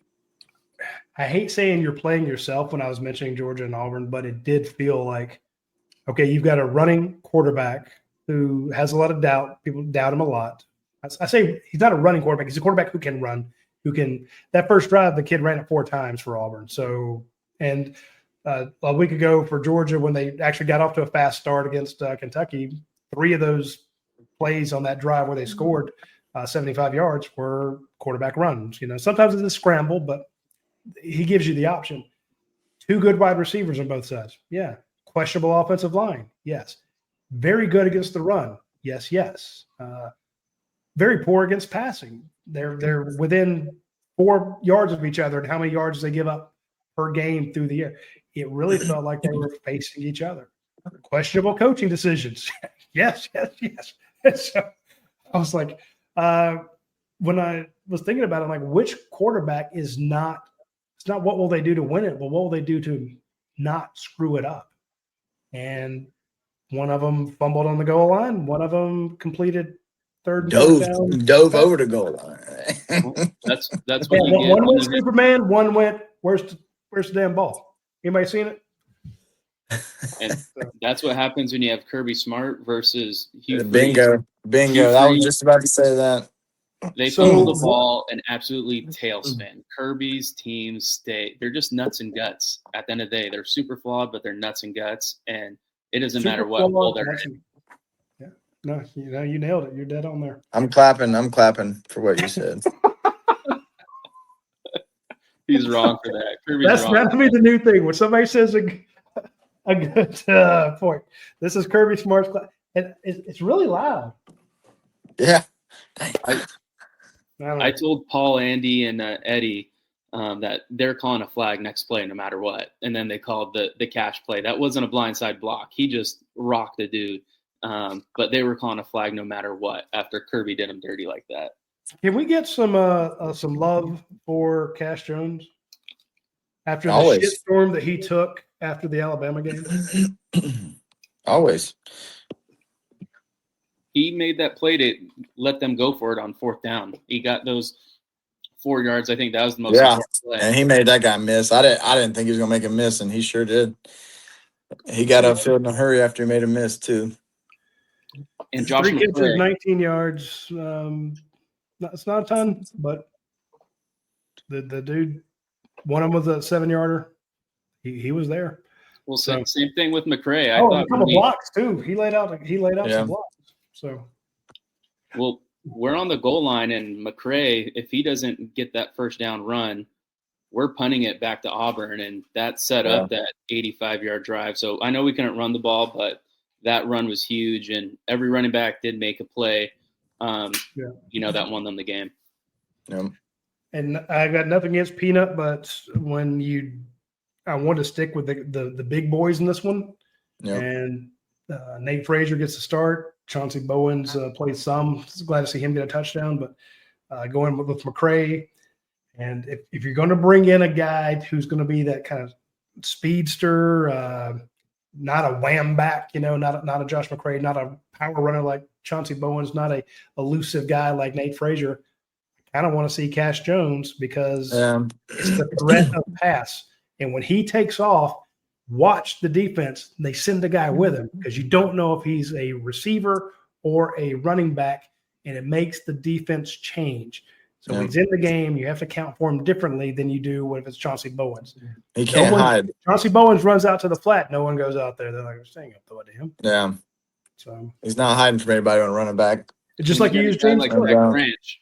Why do you need Peanut really when you got a guy like Zach Branch that you can give him the ball behind the line of scrimmage and say, hey, just do something with it. Well, and even Bell's done Stop enough. throwing screens. Colby Young trucking some of the the screens that didn't work tonight were just missed blocks. It wasn't anything that Branch didn't do. That's for sure. Yeah, I mean, you could tell it was right there. They were right there from it going however far it was going to go. Missed a block. Monroe Fraley missed one. Colby Young missed a block. I mean, you can go down the list. Everybody missed one. And that's what kills you. All right, hang on a second. Let's add on the man, the myth, the legend, Paul Meharry. He's going to join us, but we're not going to let. Hi, Paul. There he is. Did your wife say you stay up late? Yeah, no, I'm gonna definitely regret this in the morning. But what a crazy game, boys. So what, Roddy, you'll get a kick out of this. I went over to Jay Tate's channel and said, "Hey, let me on." We did too. At halftime. I texted him, and he said this would not be good for my show. This would be like a bomb going off. And I said, "Look, I'll be reasonable, Jay." He wouldn't let me on, so I went to the War Report guys, and I said, "Let me on," and they did. I said, "Look, man, there's going to be a 50-50 split on if that was a touchdown or a fumble." And it just depends on what color glasses that you wear. I think the ball was coming out before it was punched out, and thus it was a fumble. If it was a fumble, Kyron Jones should have scored a touchdown. I think. I do also think, and we didn't see it in the replay. Kirby touched Kyron as he was running down the field, like telling him to like keep going. So it would have been a penalty. It would have been a penalty, so it wouldn't have been a touchdown anyway. So for the Georgia fans, thinks it would have been a penalty or a touchdown rather. I think it would have been a penalty anyways. Would have been on the one though. Correct. but also I think you play that a little differently because what ended up happening was Josh McCray took that ball out for 12 yards and you were able to go get a field goal out of it. Sloppy game, very sloppy game. Second half, and JC, I'm just going to say it. JC's in a text group with me. He took my Jekyll and Hyde, Roddy. So if you take that, that's from me. That's not from what he JC. That's from me. No That's way. not from JC. Well, which JC? We got two JCs on here. James Caraway, I mean, the one that just keeps popping out babies like myself. The Jekyll and Hyde came from me, but I'll give it to JC. You can give it to him. Anyways, I think this game was. I think it's fun in the moment, but there are some real concerns with this football team. Yeah. So it's fun to win this game and fun to come back. But at the end of the day, I think there are some real concerns. You need to get the ball into Colby Young and Zach Branch's hands as much as you possibly can. Those two guys are game changers. we'll sprinkle on 16 every now and then. Little sprinkle if you want to, yeah, right. Big 86. That I think, and Roddy, you've always been one to defend Bobo tirelessly, if you will. You had. Don't act like you haven't. Don't act like you haven't. We've been doing this show together for 5 years now. And you've been lying for 5 years. Tonight, Bobo was in his bag, and there should look. If you want to start hating on a coordinator, and I don't want to do this, I think it's the other guy. It's not the OC. It's not the OC. All I've been saying for 5 weeks. And you can see a complete difference in this team when the second half begins, because it's almost like, and I don't know if this to be fact or true or not, it's almost like Kirby says, look, I'm calling this effing defense and get up out my way. I've given you your chance. It's almost like you've got your 16-year-old and you're like, hey, I'm gonna let you drive, but you've hit too many curbs. So now get over in the passenger seat and let dad home from here. Yeah, let Papa take us home, and that's what it feels like, dude, because it's a completely different. You're not putting any different players out there, but they look completely different in the second half. So how do you change that? What do you take away Schumann's responsibilities? I don't know if you can do that, but it looks like a completely different team. I'm sure Kirby can do whatever he wants. Yeah, it looks like a completely different team in the second half. I think Auburn pissed down their leg in this game, and 100,000% should have won this game. It should have been 17-0. That was a miraculous punch out. That it wasn't a touchdown there, and I don't think Georgia has any chance of scoring before the half. It's 17-0 at the half, and it's a completely different ball game. But that's not what happened. Georgia punched the ball out and was able to get back. So you walk away with a win out of we've said it. You saw it in the score predictions from all the guys at UGA Sports.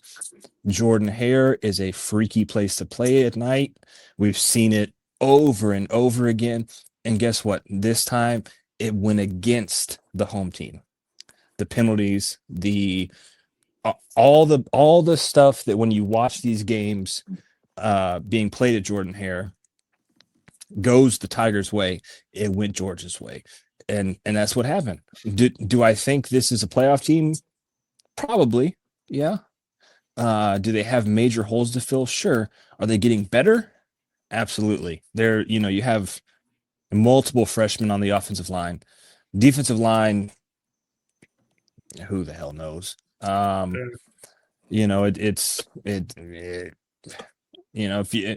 think the only way Josh Horton's getting better. You're getting Elijah Griffin more meaningful reps, but the only way you're able to back there. Yeah, the only way you're able to sack quarterbacks is if you're bringing a linebacker blitz, which Auburn was able to counter that in the first half and just throw it to where Georgia was blitzing from. Yeah, it was almost like Auburn completely. I guess it boils down to coaching. Hugh Freeze went into the locker room at the half almost cost himself 50 grand talking to the reporter, talking about how the officials suck. One of these days will And go our damn way one time. right. And One he damn went time. and you know he went into the locker room. How many officials are on a college football field? 8, 9, whatever. It's 20 versus 11 out there, boys. We're gonna have to go out there and beat the Stripes and Georgia. Da da da da da. Meanwhile, Kirby went in there and said, "Hey, here's the game plan, guys. This is what they're doing to us," and they were able to come over it. Ole Miss is looking forward. Ole Miss is a much better offensive team. Not I as think it's good. Not as good defensively though. not correct, not as good defensively. So I don't know. I think it's one of those where it's a week by week, and I think it's fun. If you're a college football fan watching this game, that's what I said on the War Report. It was a fun game to watch. You had 39 minutes in between seeing Booger McFarland's face saying, "All right, we're at the 2-minute warning," to when they finally came back on. 39 minutes. And it was fun, man. It was fun. It was a wild time. And if the people saying a playoff team question mark, I saw that. Yeah. What teams are playoff teams? Miami, Ohio State, Indiana, Alabama. I'll throw Alabama in there. I'll Yeah, throw you- Alabama in there. But then, you've got 8 more spots. exactly. That anything, the ball can roll anyway. So I'm on 2%. I'm about to die. That's all I had to say. All right, we appreciate it, Paul. We'll talk to you later. See you guys. Go get some sleep. I want to show you guys this picture real quick. Nice little photo there from our Catherine Skeen. Beautiful shot. I actually said when he dove in the end zone there, because Coach Don was like, get out. And I'm like, and he dives into, I'm like, Coach, why are you hating on him? Let him score. I know. Technically, he should have gone down and just I lost Roddy. knee. That's a badass picture, though. But I wanted to, being the team photographer for 12 years, I'm like, I can't hear. Somebody. I hope I was out, because you always have to like basically pick a corner. If you want a shot like this, you have to be on the right side or left side. And if he does it to the opposite side, you're effed. You're like, son of a bitch. So you're always hoping that they score on your side. That my shot of Terry Godwin at Notre Dame catching the ball in his fingertips. That was a great Got one. my spot, and I realized that where the line judge was going to be, or the back judge. He can't hear Roddy. Oh, crap. Do what? Can you hear me? I can hear you, Roddy. Okay. I can hear you, JC, but not Roddy. I'll hop off and see if I can get back on if you want. If not, I'm. Roddy, with that, what's funny is that Kirby got in his ass like he did with Stetson, and yes, he did. But he would never yell at Beck that way, which I think is very telling on how he wants to coach his quarterbacks and what he feels about Gunner. He knows that he could yell. Beck would have told him to pound sand. Yeah. Not Beck. Stetson would have said that, but you're right. He would never yell at Beck. Beck would have. Yeah, he couldn't take it. No, he would start crying. Yeah, I need to real quick mention our friends Bart Benton at Benton & Benton Attorneys at Law.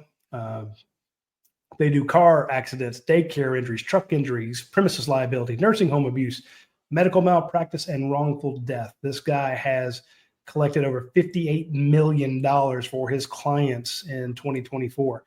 And again, if you've had somebody, nursing home abuse is one you don't see a lot of people advertising for, but that happens.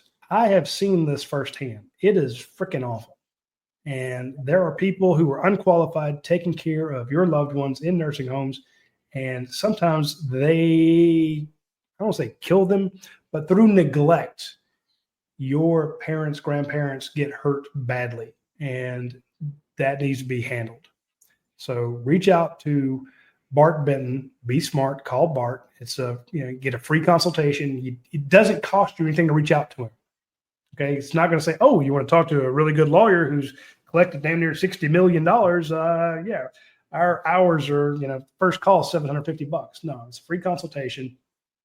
Do it right off the bat, and he'll let you know. They're in Monroe, Georgia. They're also in Monticello, but you see Covington, Walton, Loganville, Snellville. They will go wherever you are, though.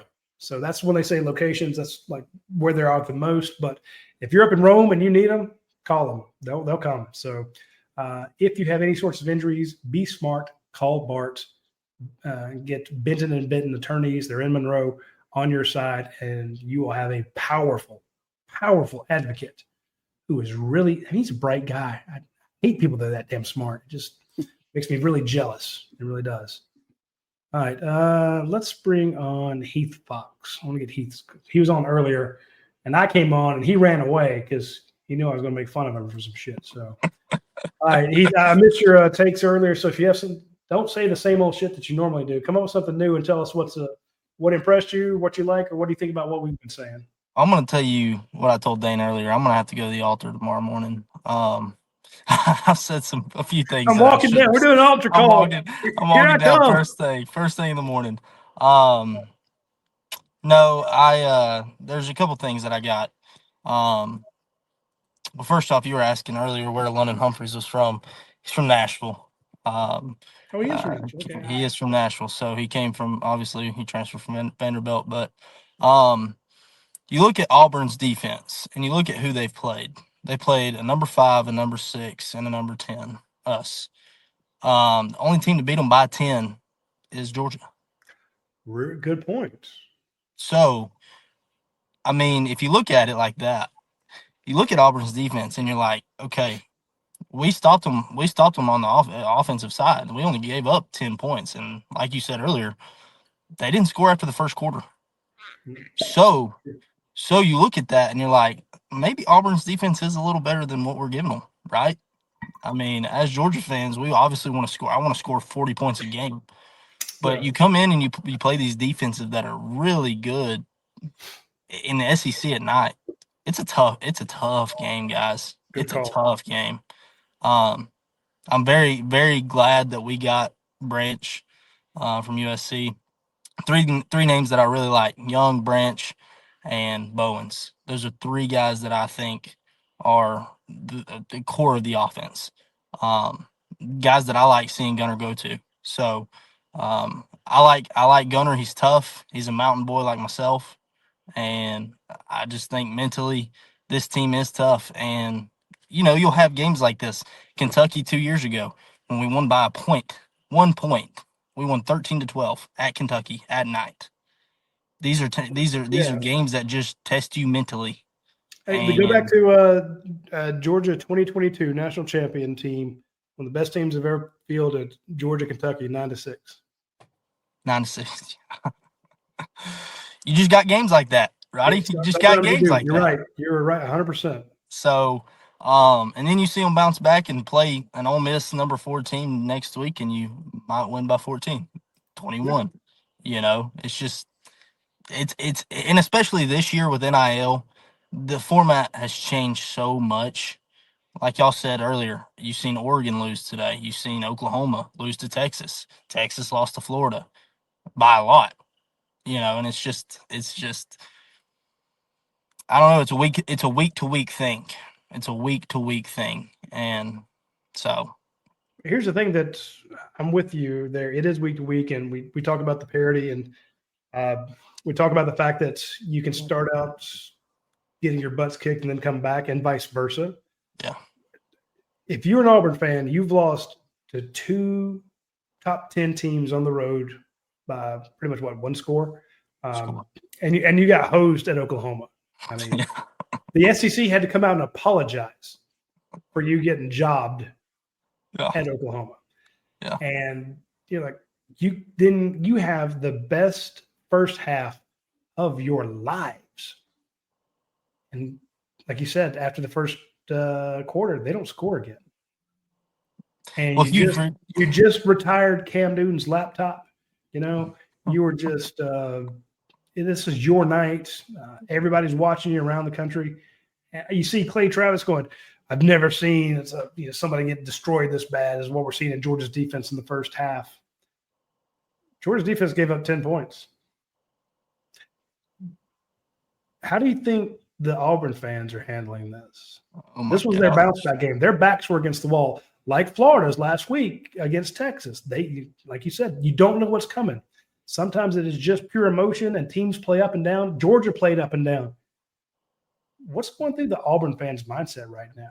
I mean, did this game lose it for Hugh Freeze? Is he out now? They're dead. Yeah. I mean, what's attendance like with the rest of the year? Yeah, they have Missouri coming in next week. Another tough game. And they just lost. They're going to be pissed off. Yeah. Their backs are against the wall now. We did the same thing to Bama, though. Held them scoreless in the second half. But when you play good teams like Bama, you don't win that game. So I'm not going to get too excited about Auburn. SEC, every game's tough. You know, they did the same thing as Tennessee, too. But you give Lane, you spot him 10 points and on the goal line, ready to go up 17, you don't come back and beat Lane. You can do that against Hugh Freeze, but not against Ole Miss. And speaking of Hugh Freeze, I've never been a coach. I've never coached a football game in my life, but I have been a player. And I've never given a pregame speech, and I've never given a halftime speech, but I've been a part of one. And Hugh Freeze, I think, brought the players down. I mean, look at his halftime report. Go watch it. I mean, the guy was pissed off. And like y'all were saying earlier, he went in and said, hey, it's 20 against 11 out here, guys. You know, and Kirby Smart went in and said, hey, listen, this is what we got to do. This is what we got to do. Let's fix it. Let's do this better. And I thought Hugh Freeze's head was going to blow off there for a minute. Honestly, it was kind of comical for me.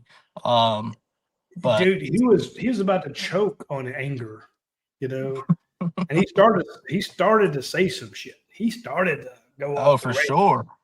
For sure. I mean, you can see him. He's like, I'm gonna swallow that $50,000 fine.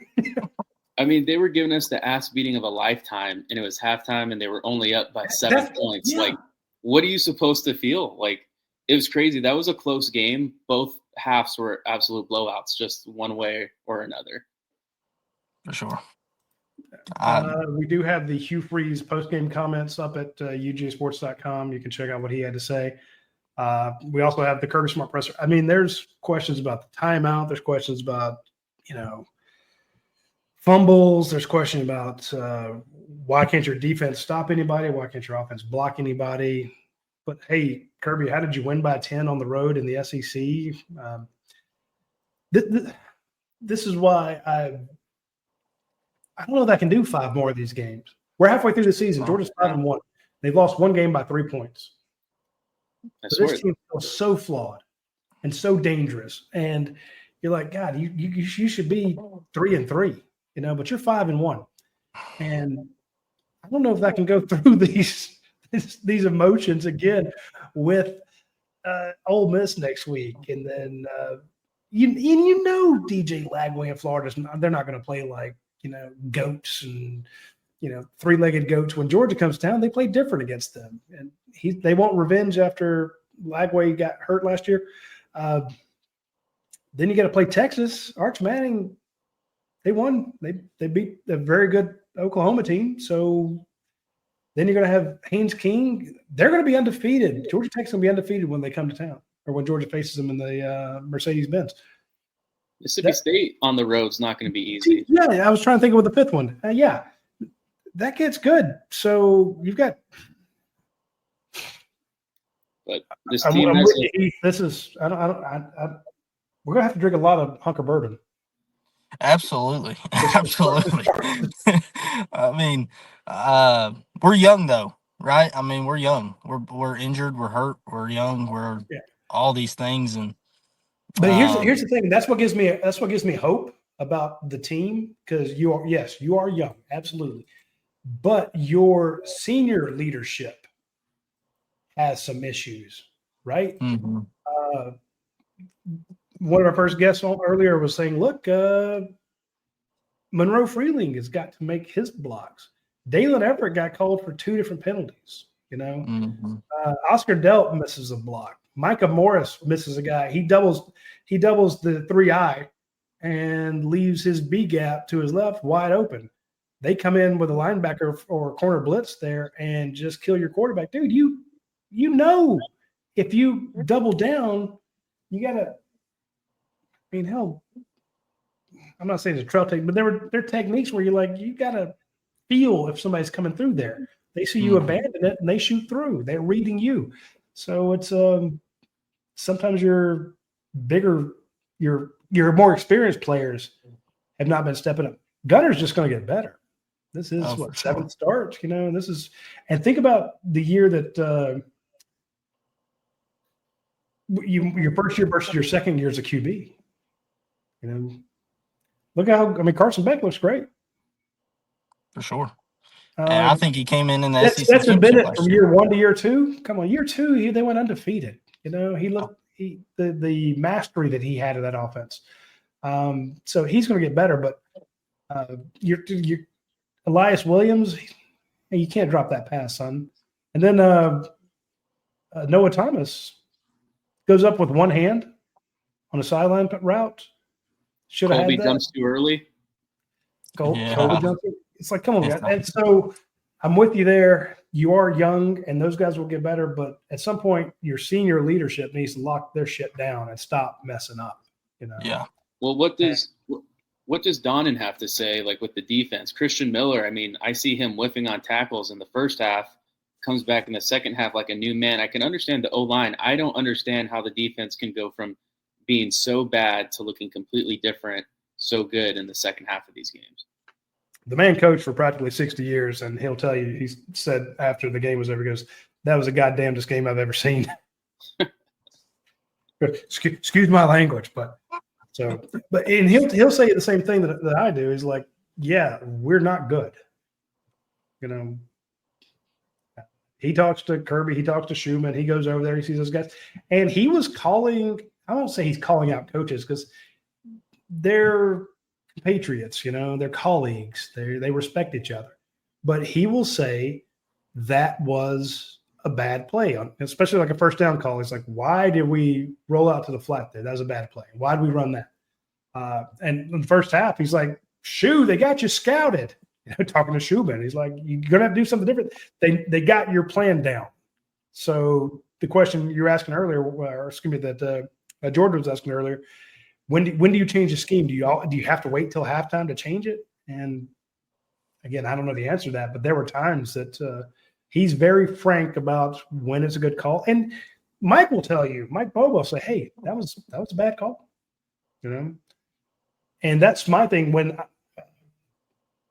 people accuse me of defending Mike Bobo, and I say, look, I'm the last person to defend him because the best thing for my business would be for him to be fired or let go. I'd love to have a coaching search, man. There's nothing better. But when you dial up a play like the Dylan Bell pass, and he throws it like he's never played football before, that's a good play call. It didn't work. That's on him. Or you dial this great thing up. Your guy scrambles. He throws it to Colby Young. Colby Young's looking at first and goal, and Cash Jones gets called for a blindside block. I'm like, damn it,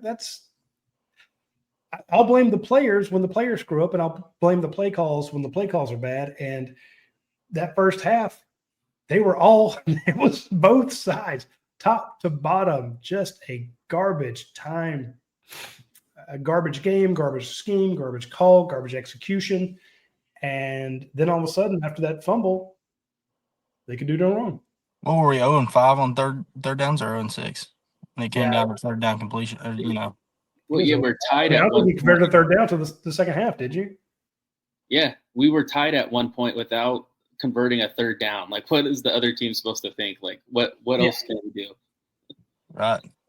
I mean, that's why I don't worry about what the Auburn fans are thinking, but I'm just to go from the despair that Georgia fans had, seeing the team just get absolutely blasted on offense and defense, to, just the lowest of the lows, to actually winning by 10. To be Auburn fans, everything is going your way. It is a night to remember. And then the wheels come off. Oof. The dogs have a horseshoe stuck up their ass unless they're playing Bama. And I first noticed it, that Ohio State comeback. I was like, this changed from the Mark Richt years. I love Coach Rick, but if this is a Coach Rich team, we end up losing this game 40-10. Yeah. Because he dogs on top. You're right. Well, So like y'all were saying earlier, I mean, I've never thought, I've had some questions from Bobo, but the defensive side is more questionable.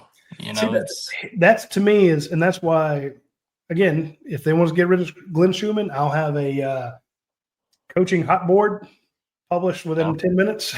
We will get something out fast. We will sell subscriptions to UGA Sports like you never saw. People love, because we'll have it before anybody else. I've broken more coaching hires than anybody in the market. At least I feel that way. Maybe somebody's got me by one or two here, but I've been doing this a long time, and we've broken a ton of coaching hires. My point is, when Glenn Schumann is just getting his jock handed to him, they have, you can't get off the field. Auburn has the ball for 22 minutes. I mean, hell, the first drive, they took, 8 minutes off the clock? 8 minutes. 8 minutes. They were 8 of 10 on third down. And as Dogs on Top says, Georgia was 0 of 8 on third down. And we like to talk about complementary, where if the defense plays well, that helps out the offense. The offense plays well, that lets the defense rest and lets them make adjustments. It can also be complementary when you were sliding, when you were going to crap. And the defense gives up an 8-minute drive. Georgia goes out, gets 4 plays. Then they have to punt it away. They drive on Georgia again. Luckily, Georgia holds them to a field goal. Offense goes out 3 and out. Come on, man. The defense finally stops them, and you go 3 and out. That's just – and again, that's when the first play is okay, we're going to throw it on first down. Okay.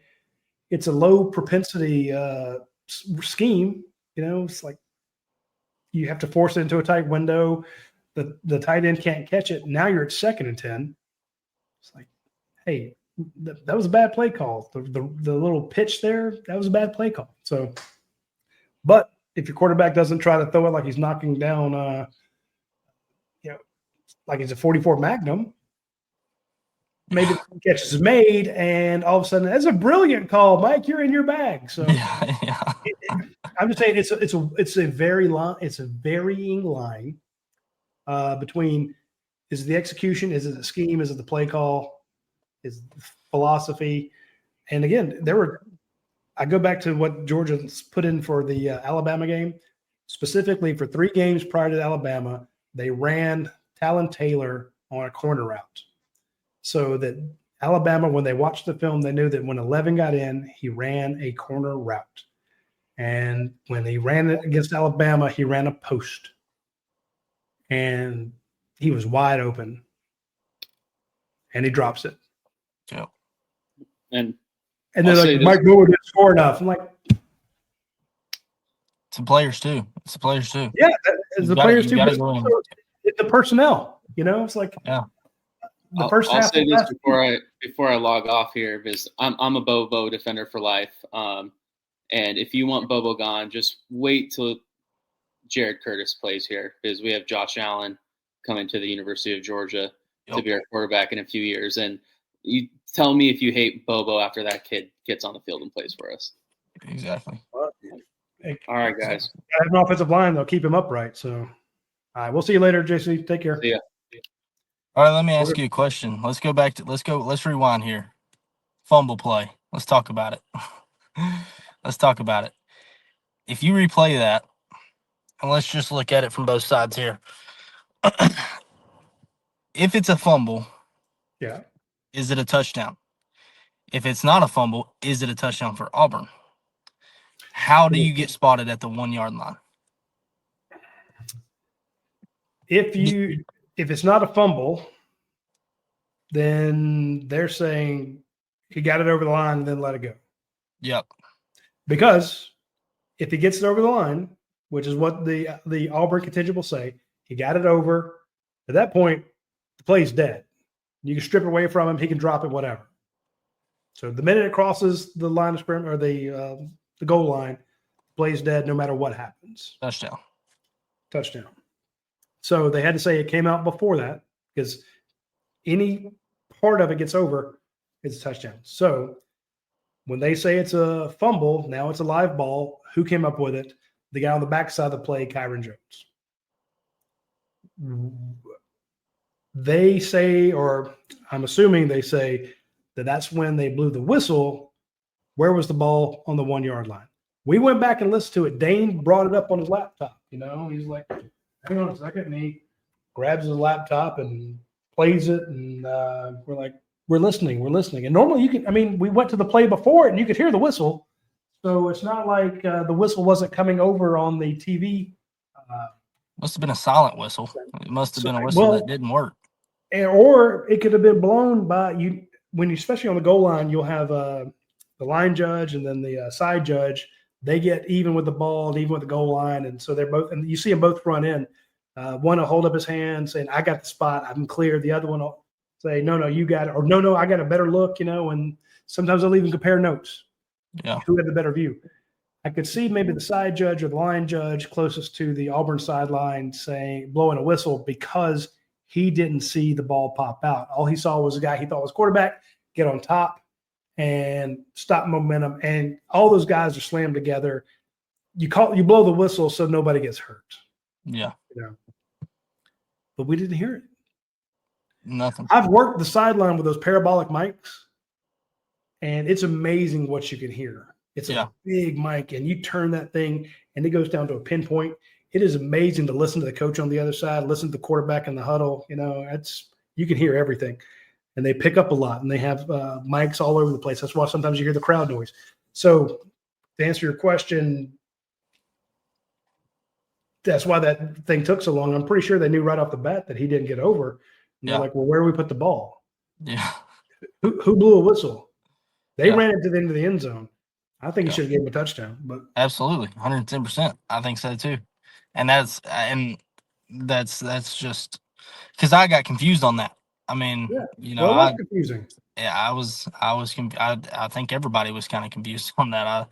I just didn't know the ruling. He said they said something about not being able to advance it.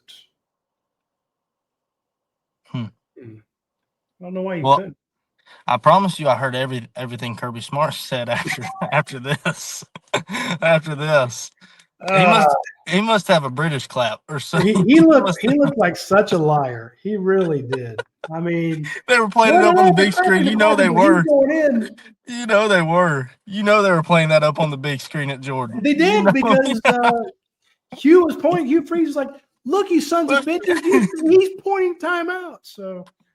And the funny thing was, he wound up with a timeout to spare. So absolutely, we didn't need it at the end, thank God, but we were given that. So let's bring on Ben. I know Ben's going to have a comment or two here, no question. He's chomping at the bit. Before I bring him on, though, I do need to mention our friends at Hunker Vodka. You saw me; I got a brand new bottle because I killed the last one, and I opened it beforehand so that I knew I would need it tonight. So I took off the wrapper and drinking it neat. It is fantastic bourbon. ASW Distillery makes award-winning spirits. They make award-winning bourbons. They start out with Fiddler that basically won the World Championship of bourbons. And, of course, they have their rye, they have their vodka, and 5 of the 6 founders of ASW Distillery are Georgia grads. So they also make the Hunker series. The Hunker series is their bourbon and vodka that are designed for tailgates. They're just fantastic bourbons. Hunker is about $50. You can find it everywhere. The vodka is, of course, less than that. Great for a tailgate. And what really ticked them off was the folks at Tito's. Tito's vodka gave the University of Texas $1 million or over. I mean, it's well over $1 million. And they're like, well, screw that. We can make vodka. We can make better vodka than they can. And let us give money to the University of Georgia. If they're making enough that they can get $1 million to give to the University of Texas, let's see what we can do. And they've been advertising with us for years. So the best thing you can do right now, if you are a drinker like myself, if you like bourbon or if you like vodka, don't buy that crappy Tito's. Don't buy Grey Goose. Oh, God, Grey Goose. Don't get me started on that garbage. Don't buy those just god awful cheap bourbons that just will take the paint off a Buick. Get a good bourbon, don't break the bank, and the proceeds of what you buy will go and help land a guy like Colby Young, like a Zachariah Branch, like a London Humphreys, like a Josh Horton. Let's give a shout out to Noah Thomas, who had a catch today for 30 yards in 2 games. He's had 6 catches for 155 yards against Auburn. That is over 27 yards a catch. So he is an Auburn killer. So shout out to, and again, I'm not saying that Hunker was the difference in him coming to Georgia, but it did not hurt that Georgia had that NIL check in their back pockets from the proceeds of Hunker bourbon and Hunker vodka. So shout out to them. I'll be ordering a bottle tonight. There you go. Ben Bachman. Let's get Ben's mug on here. See what Ben has to say. Well, Roddy, I want to start off by saying I remember every previous year, I guess maybe last year's a little bit different. We would come on these post games. I feel like 90% of the games were blowouts, where it'd be like Georgia would win by 2 or 3 touchdowns, and we nitpick like the offensive line on short yardage or not getting sacks or something like that. I feel like this year's Roddy, every game is going to be 1 or 2 possessions, and Georgia's going to start off terrible in the first quarter. I feel like this is going to be a common theme for like the entire season. That's why I said I can't do 5 more of these, Ben. Because especially, I mean, the first quarters, it's kind of like Georgia enters the game, and whatever they're scripting to start is just not it. Yeah. Or they just come in, especially like on the road, and they're just, I don't know, they're not in rhythm early on. And then they go to the drawing board at halftime and change everything. And that's the one thing. I think Kirby Smart's the greatest motivator in the sport, because to come back as much as Georgia has, and like we said, outside of Alabama, Georgia's capable of coming back and beating everybody. Outside of, I guess, that Ole Miss game last year, Georgia's capable of coming back and beating any single team as long as they keep it within range with him as the head coach. But I looked at today, and I know the pass rush still wasn't perfect, but they still got some pressure today for once. I thought this was probably their best, especially in the second half, where they actually got some in pressure. The second half, yes. First half, no. First half, no. It was non-existent, and that's why, like, I looked at the first 2 drives, it was like 10-0, and I said, if Auburn scores on another drive, this game is just going to be a beatdown. Yeah. Because, Roddy, we talked about this. That is the toughest place to play because it's cursed. That place was loud as hell. That is the toughest place to play in college football, because if any Auburn team is competent, you have to play them on the road. It's going to be a close game. It's just how that team is. So I looked at that game, and Georgia didn't even rush for 100 yards. And we don't even know. I think you probably talked about it earlier about Bowens, because like he barely ran the ball. Where the hell did he go? I don't know. I don't know what happened. I don't know if they thought he wasn't playing well in the first half or he was hurt. I would assume he's hurt, because I don't know why you wouldn't play him, because McCray in the second half. I don't know why you wouldn't start him. He earned the start. Yeah, especially with how he played against Alabama, and I thought he played well against Kentucky too. So like 70 yards versus Kentucky is your leading rusher.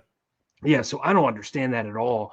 But I look at that game and go, Zachariah Branch and Colby Young, they just need to be getting those 2 the ball.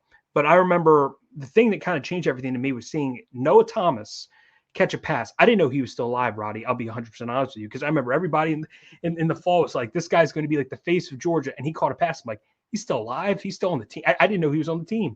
And then the next drive, Georgia got a sack. I remember our buddy Penn Hurst. I texted him. I said, I don't know if this telecast is real. They got a sack, and Noah Thomas got the big pass play. I don't think this is real. So that game, I'm having a stroke. so that game, I'm having hallucinations. Yeah, I literally didn't know what I was seeing, honestly. Especially after the first half, I'm like, I don't know. These Georgia games, it's just going to be, at least we're going to have a lot to talk about for the rest of the season. That's one plus. But I mean, I think Georgia fans are going to be having heart attacks the whole year. But to me, my final thought is, I mean, this team is pretty relentless. I thought in the first half they were not physical at all. I thought on both lines of scrimmage in the first half, they just got pushed around. And that fumble, you can go either way with it, because in my opinion, one of the views I saw, I thought he was losing control of the ball before it even got punched out, personally. If you see, that's one thing, one of the angles it looked like that. So I think some people saying, oh, that was an obvious touchdown. It wasn't an obvious touchdown. You can make an argument to me that was a touchdown for Auburn, but also you can make an argument if they called it a fumble the whole way, Georgia would have got a touchdown there. It would have been a scoop and score for 6. So to me, they kind of settled on the middle option and just had, they upheld and kept Georgia at the 1, which I thought, I guess, was the fair play there. But overall, that was probably one of the best Georgia wins, especially for Kirby going on the road against Auburn, because he hates probably that Georgia's had in a long time. I'm with you there. having controversy in one of these games is nothing new. I mean, I remember when Trey Matthews and Josh Harvey Clemens gave up the prayer at Jordan Hare. I mean, it's crazy things can happen in that stadium, especially at night. People can say, oh, well, he was definitely in. I'm like, the ball's moving around before you get there. For example, this let me see who this CFB Kings, college football Kings. This is a touchdown, 7 points taken from Auburn, and they're showing the line, and the ball's going over. But even there, he's not controlling the goddamn ball. No, you see his left hand's not on it. It's who holds the ball like that? It's already been knocked out, so he's not in control. Just the fact that if the ball goes over and it's touching your body doesn't mean you scored. It looked like when he dove, he was trying to switch hands, which made the ball look like he didn't have possession of it. So that's why I said I don't even think the punch out was the full thing. Like I think the punch out pushed the ball back, obviously, but I looked at it from my mindset. I don't think he had control even right before the punch out happened. I don't think he did either. No, I agree with you 100%. And I'd still would like to hear from the SEC officiating crew why they downed it on the 1 yard line. I'm with you there on Heath asked, let's talk about it. Why is it there? And if at the comment section somebody said, look, they said they couldn't advance it. I'm like, okay, well, why? Why not? How's it stop there? So how do you come to the conclusion that it's at the 1 yard line right there? Why is that the conclusion? Why is it not at the Georgia 1 yard line? Why? I don't know. No, I'm with you there. So that's just nuts. But again, I think you make a good point. They got 3 points out of that. Okay, you're still up 10-3. That should not affect how you responded after Georgia gets the ball. They in the second half they kick off. You kick off to them. It's not like Georgia was absolutely killing it. So I think they stopped them after they kicked it. Yeah. So if I'm not right, if I'm not wrong. No, Georgia turned it over on downs. Yeah, it could have been an offsides. Yeah, it could have definitely been an offsides. Yeah. So Georgia goes 8 plays, 29 yards. Not exactly tearing it up there. You get the ball back, then what do? You turn it over on downs. Yep, go 3 and out, I believe. Yeah.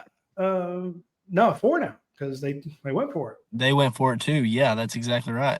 So Georgia got the ball. Georgia gives the ball up at midfield and then gets it back in midfield. So at this point, it's still 10-7.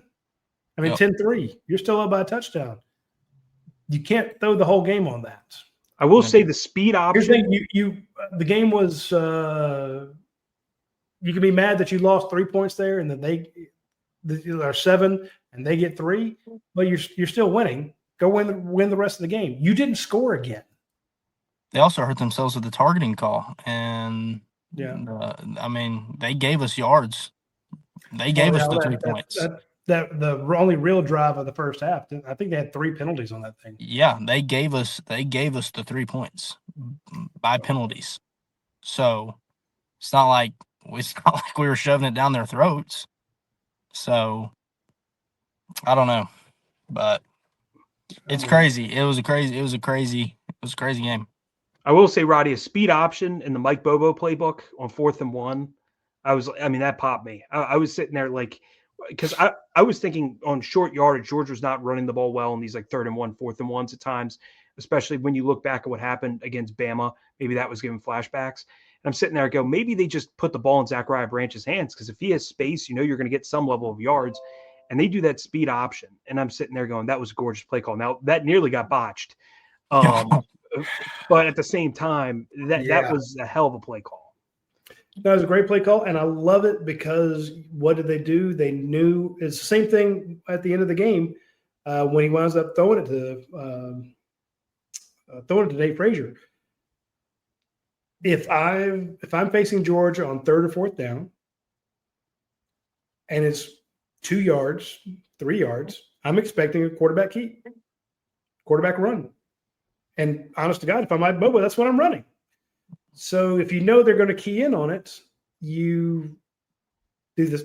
Both times he rolled out, one guy comes right after the quarterback. It leaves the other guy open. And it has been a long time since he's had to make that pitch. It's probably been since high school since he had to make an option pitch. And he did it beautifully in high school.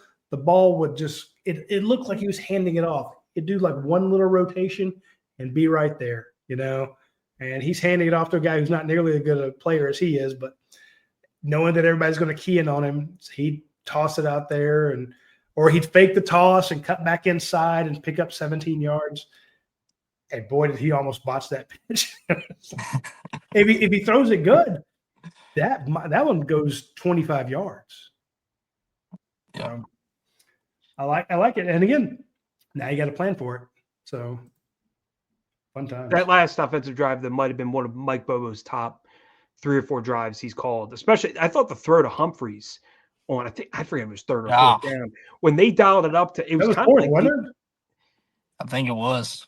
Yeah, and I remember they had basically Branch was like a decoy because everyone was expecting it to be a screen or a dump off to him, and their whole defense followed him, and then Humphreys slipped. I thought that was a gorgeous play call. Mm-hmm. I was like, he was just dialing it up. That drive was perfect. I remember telling people if they just go 5-6 minutes, kill 5-6 minutes of the clock, Georgia's going to win this game. He killed if Gunner 8 minutes 45 seconds. If Gunner would have just need the ball outside of scoring the touchdown, they would have killed a full 10 minutes. Yeah, no, I'm with you there. And again, I'm happy he dove in the end zone. I'm happy for all the people that picked Georgia to cover. That's got to be a bad beat. That's got to be a bad beat. Yeah, I didn't pick Georgia to cover, did I? Yeah, if I was betting that game, honestly, I might be kind of pissed. Yeah. I'll be honest. But and I mentioned that he should have taken a knee there, and people are like, no, he should have scored. What if we fumbled on the next play? I'm like, are you kidding me? You're going to be taking knees. How are you going to fumble that? Yeah. They've got one timeout. You're past the 2-minute mark. You're going to take it down to nothing. You're going to kick another field goal so that they can't even tie it up. And I mean, at that point, yeah, you can probably run the clock out to nothing. So, and you would have taken the record for the longest Georgia drive. So the 8 minutes and 45 seconds, 16 plays, 78 yards. That was tied for Georgia's longest drive in history, apparently. Has anyone ever fumbled, like kneeing the ball? Like, I don't think I've ever. Yes. It has happened. It sure has. Who was it that lost on the fumble? Was it? Yeah, I'm trying to remember. But Georgia Tech? No, did Georgia Tech win it? Who was it? A couple years back. The team playing Georgia Tech screwed it up. I think Georgia Tech won it. It was Miami. There you go. Miami. Yeah. All they had to do was take a knee, but they didn't knee it. All they had to do was take a knee, and they ran the ball. And Georgia Tech won it. Yeah, he wanted to stat pad rushing yards, and he fumbled it. I remember. Yeah. I think it was 2 years ago. Yeah. So, I will say this, and I'll get off here and let somebody else get on here. But, any win is a win. Yes.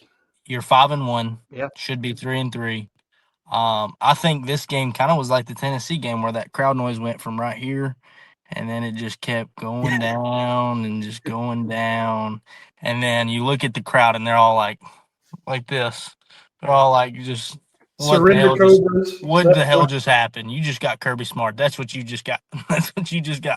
But as frustrated as Georgia fans were 2 weeks ago, losing to Alabama again. Think about it. Think about the decade of dominance that Kirby Smart has. If you are a Tennessee fan, you're like, we haven't beat that SOB in 9 years.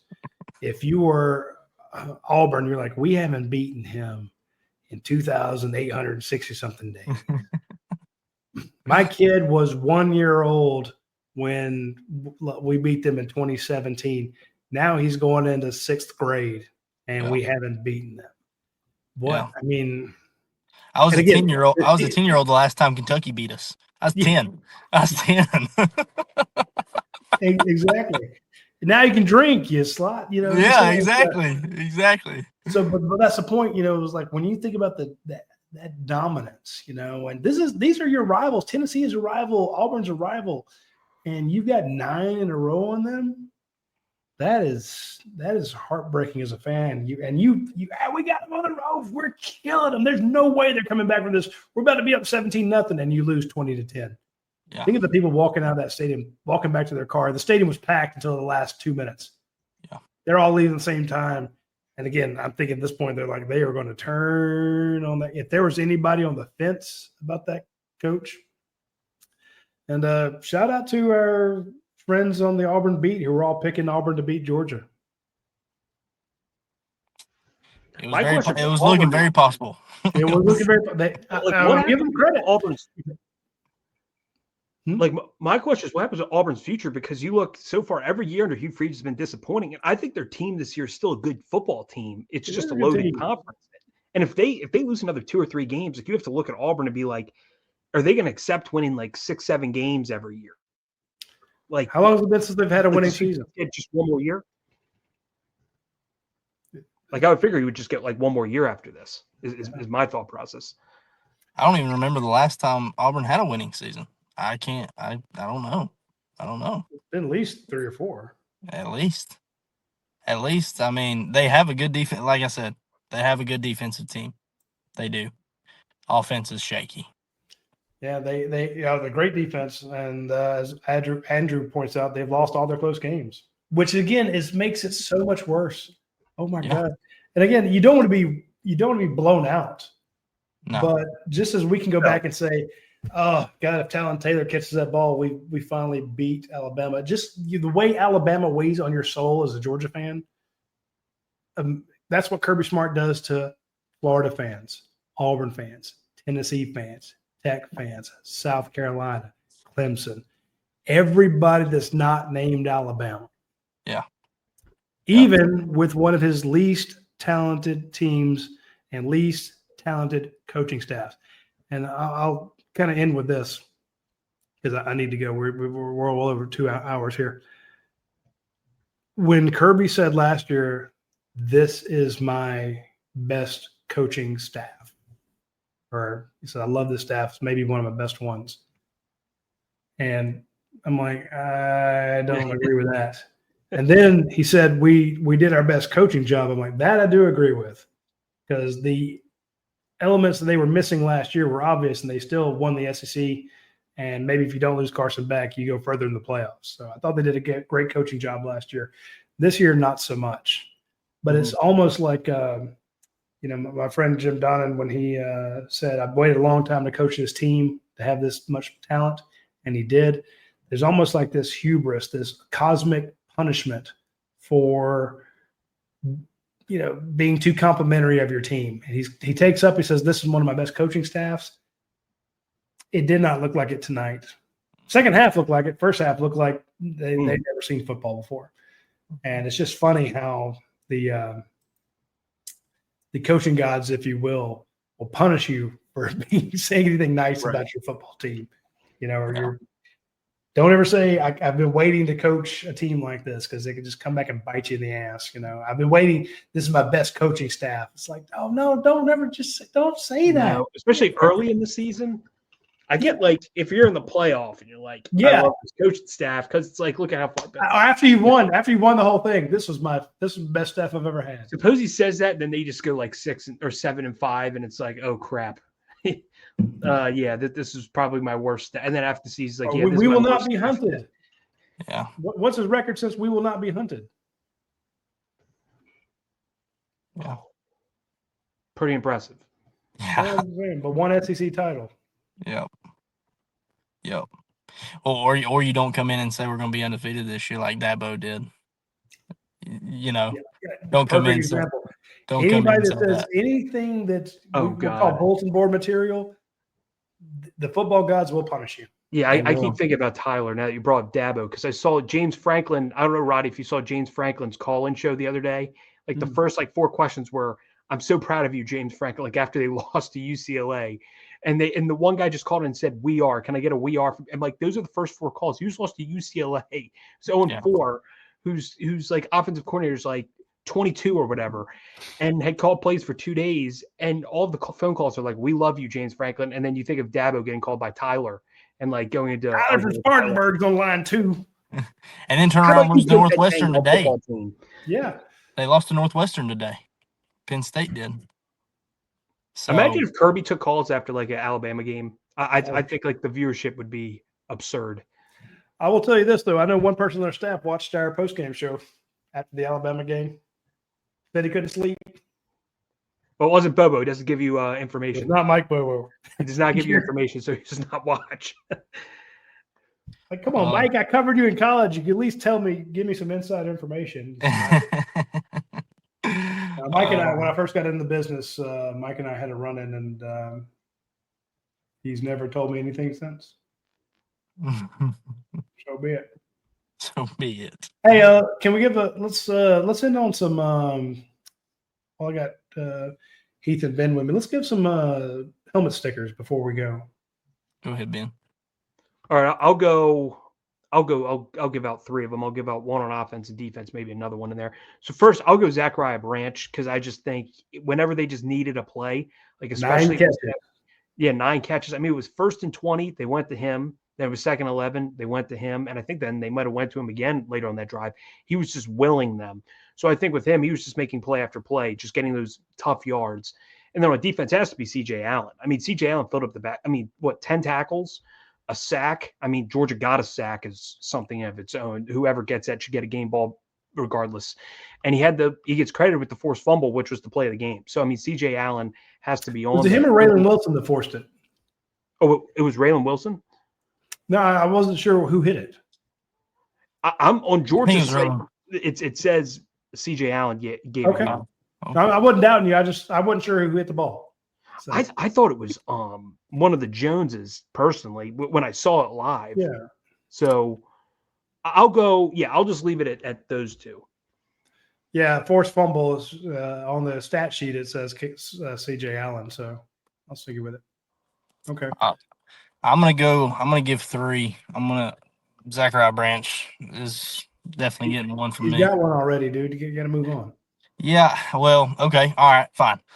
We'll go Colby Young. We'll go Colby Young because he looked like he fought his ass off, and I think he jumped too early, obviously, but I think he tried his damnedest to get that ball. Should have been a free play, but we'll give 1 to Colby Young. We'll give 1 to Raylan Wilson, and I'm going to give 1 to Gunnar Stockton because he keeps the composure within that offense. I think he's a good leader. I think he keeps the offensive line composed, and I like Gunner's leadership on the team. I'm with you there.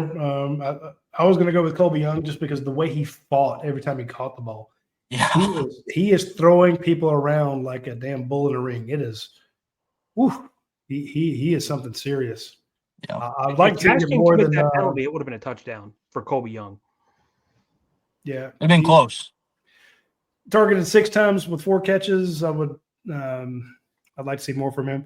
I was going to give 1 to see Noah Thomas finally getting one. He had 1 catch for 30 yards, but then he went up one-handed later on in the game. So, dude, come on, man. And I get it. They practice that. You know, you work with guys throwing to you and you think that you can get it. You want to hold a guy off with one hand, but he wasn't even pushing the defender away. He still just went up with one hand.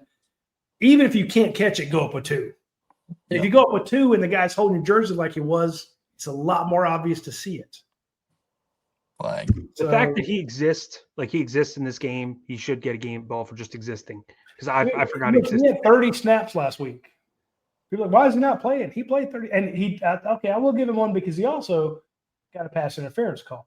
So he gets 1 30-yard reception and 1 pass interference call that should have gone to him. Or the ball went to him and there was pass interference. So that one wasn't his fault. So we'll he give actually him got 1. 30 snaps last week. 30 snaps. But remember, they played first and second team. So yeah, but I've never seen more empty 30 snaps. We didn't give 1 to Nate Frazier. I think Nate Frazier deserves 1. He starts the game. He made some tough runs there. Cash Jones. I mean, remember he got out there a couple times on 1st or 2nd down. Normally he's always on 3rd down, but they're like, hey, we need to slow this defense down So we're going to bring in a guy that we know we can throw one into the flats. They came like their hair was on fire. Auburn fires through the line, and they dump it to Cash Jones. He picks up 11 yards. So it's like, you guys want to keep doing this? And then he had that 21-yarder. Come on. So, no, I'm sorry, it wasn't 21. How many was it? 7 yards. 7 yards, and that was brilliant. Then on defense, let's see. Where's my guy that had Are the tight ends ever going to get one on offense? I feel like Gunner's like the least. I've never seen a quarterback throw so little to tight ends since Kirby's been at Georgia. How many did he throw tonight? 9. No, he threw. I have the box score. 9. He threw 9 passes to tight ends, and only 3 were completed, I believe. Yeah, 2 to Delp, and one of Lucky them was knocked 16, down. 16 yards by the tight ends. One of them was knocked down, though. I do remember he came Elias Williams. Yeah, he played. The alien was on the field. Yeah. Elias Williams did not catch the one that hit him in the hands. They threw 5 to Lawson Lucky. He got 1. Yeah, he caught 1, and Delp had 2. So, Delp 2 catches on 3 targets. Lawson Lucky 1 catch on 5 targets, and Elias Williams had a target and did not catch it. So 9 passes to the tight ends. They caught 3. That's on them. And the QB, some of them were not catchable. Yeah, if Gunner gives it above those hands, I mean, Delp was wide open. The field was wide open. So again, it's just not a great situation there. There's one I remember thinking during the game. I wanted to mention this guy for defense. I remember I did mention Thomas earlier. Gabe Harris. Gabe Harris had 8 tackles. Excuse me, 5 tackles. And there's a couple of times where he actually got in there. Quintavious Johnson also had a nice breakup or 2, but there were a couple of times I'm seeing big number 0. I'm like, okay, Gabe. They all look like crap the first half. 0 edge containment. I do not understand why they didn't just keep running to the edges. And then, you moved them out a little bit, but then when you move them out, they cut inside and get big gains. So, that's how you counter that. But the first half, I said Georgia has 0, all caps, edge protection, meaning Quintavious Johnson, Gabe Harris are not doing their jobs. Chris Jones came in, didn't do a whole lot, or at least I didn't see him do a whole lot. Didn't see a whole lot from Chris Cole. Saw Justin Williams play a whole lot. Didn't see those guys put up some crazy numbers. Maybe they did their jobs right and somebody else picked them up. But in the second half, Gabe Harris stepped up. So I give him Roddy, one. do you remember the play where they threw it deep? And I know they dropped it, but he had to extend out for the catch for Auburn. I remember Georgia, someone hit Arnold on the throw hard. Whoever that was, honestly, maybe the most underrated play of the game because he popped Arnold on the throw, which altered it. Because otherwise, he probably would have hit him in stride. It came from Arnold's right side, so it'd be the left side on RD. I saw Kyron Jones get beat in coverage. Yeah. The last guy you want on Cam Coleman. Yes. Someone said Army transfer. Oh, it's the Army transfer. What's his name? Elo Mendoza? Yeah, they said he hit him. So that's an underrated play. That'd be great. I mean, that'd be the first time I've heard his name in a couple of weeks. But I do want to give one more helmet sticker out to Bobo for playing through injury. Drew Bobo. He played through some injury. Did he? Yeah, they said he was questionable at the beginning of the game and said it was a game-time decision. And so I will give one to him too. I did not know that. Me and Dane were talking about that earlier. So it was game-time decision. And so along those lines, if you want to do that, you also got to give one to Dalen Everett and Ellis Robinson, who both got hurt, and they stuck it out. And last week we saw Micah Morris go down and pop back up. Again, I know when we talk about fire, passion, energy, it sounds like some rah-rah coach speech, but you have a guy, Monroe Freeling, who was not healthy, goes out there and is like, Bo Hewley is not getting it done. Bo Hewley gets beat on the left side. They bring in Monroe Freeling, put Bo to the right side. Bo gets beat over there. Now, other times Bo did great, but other times he got beat. And my point is, if Monroe Freeling is injured, he comes in. You mentioned Bobo. I didn't know that about Bobo. He's a game time decision. God, can you imagine if Cortez Smith was in there? You'd have had 3 true freshmen on the offensive line. Yep. And then that other play where you put Elias Williams in on the right side, you'd have 4 true freshmen on the line. That's crazy. That's crazy. Oh man, that's making my butthole pucker. I'm scared about it. God. Which makes you feel even better about the win, though. I mean, it does. And huge win. And again, that fumble play reminds me of Sean Jones picking the ball up and running 96 yards against Tennessee in 2003. Just they're trying to punch it in, and just a complete reversal of fortune. Just the fact that you're expecting them to go up and boom, it goes the other way. Yeah. And I would love to see Kyron Jones get that one.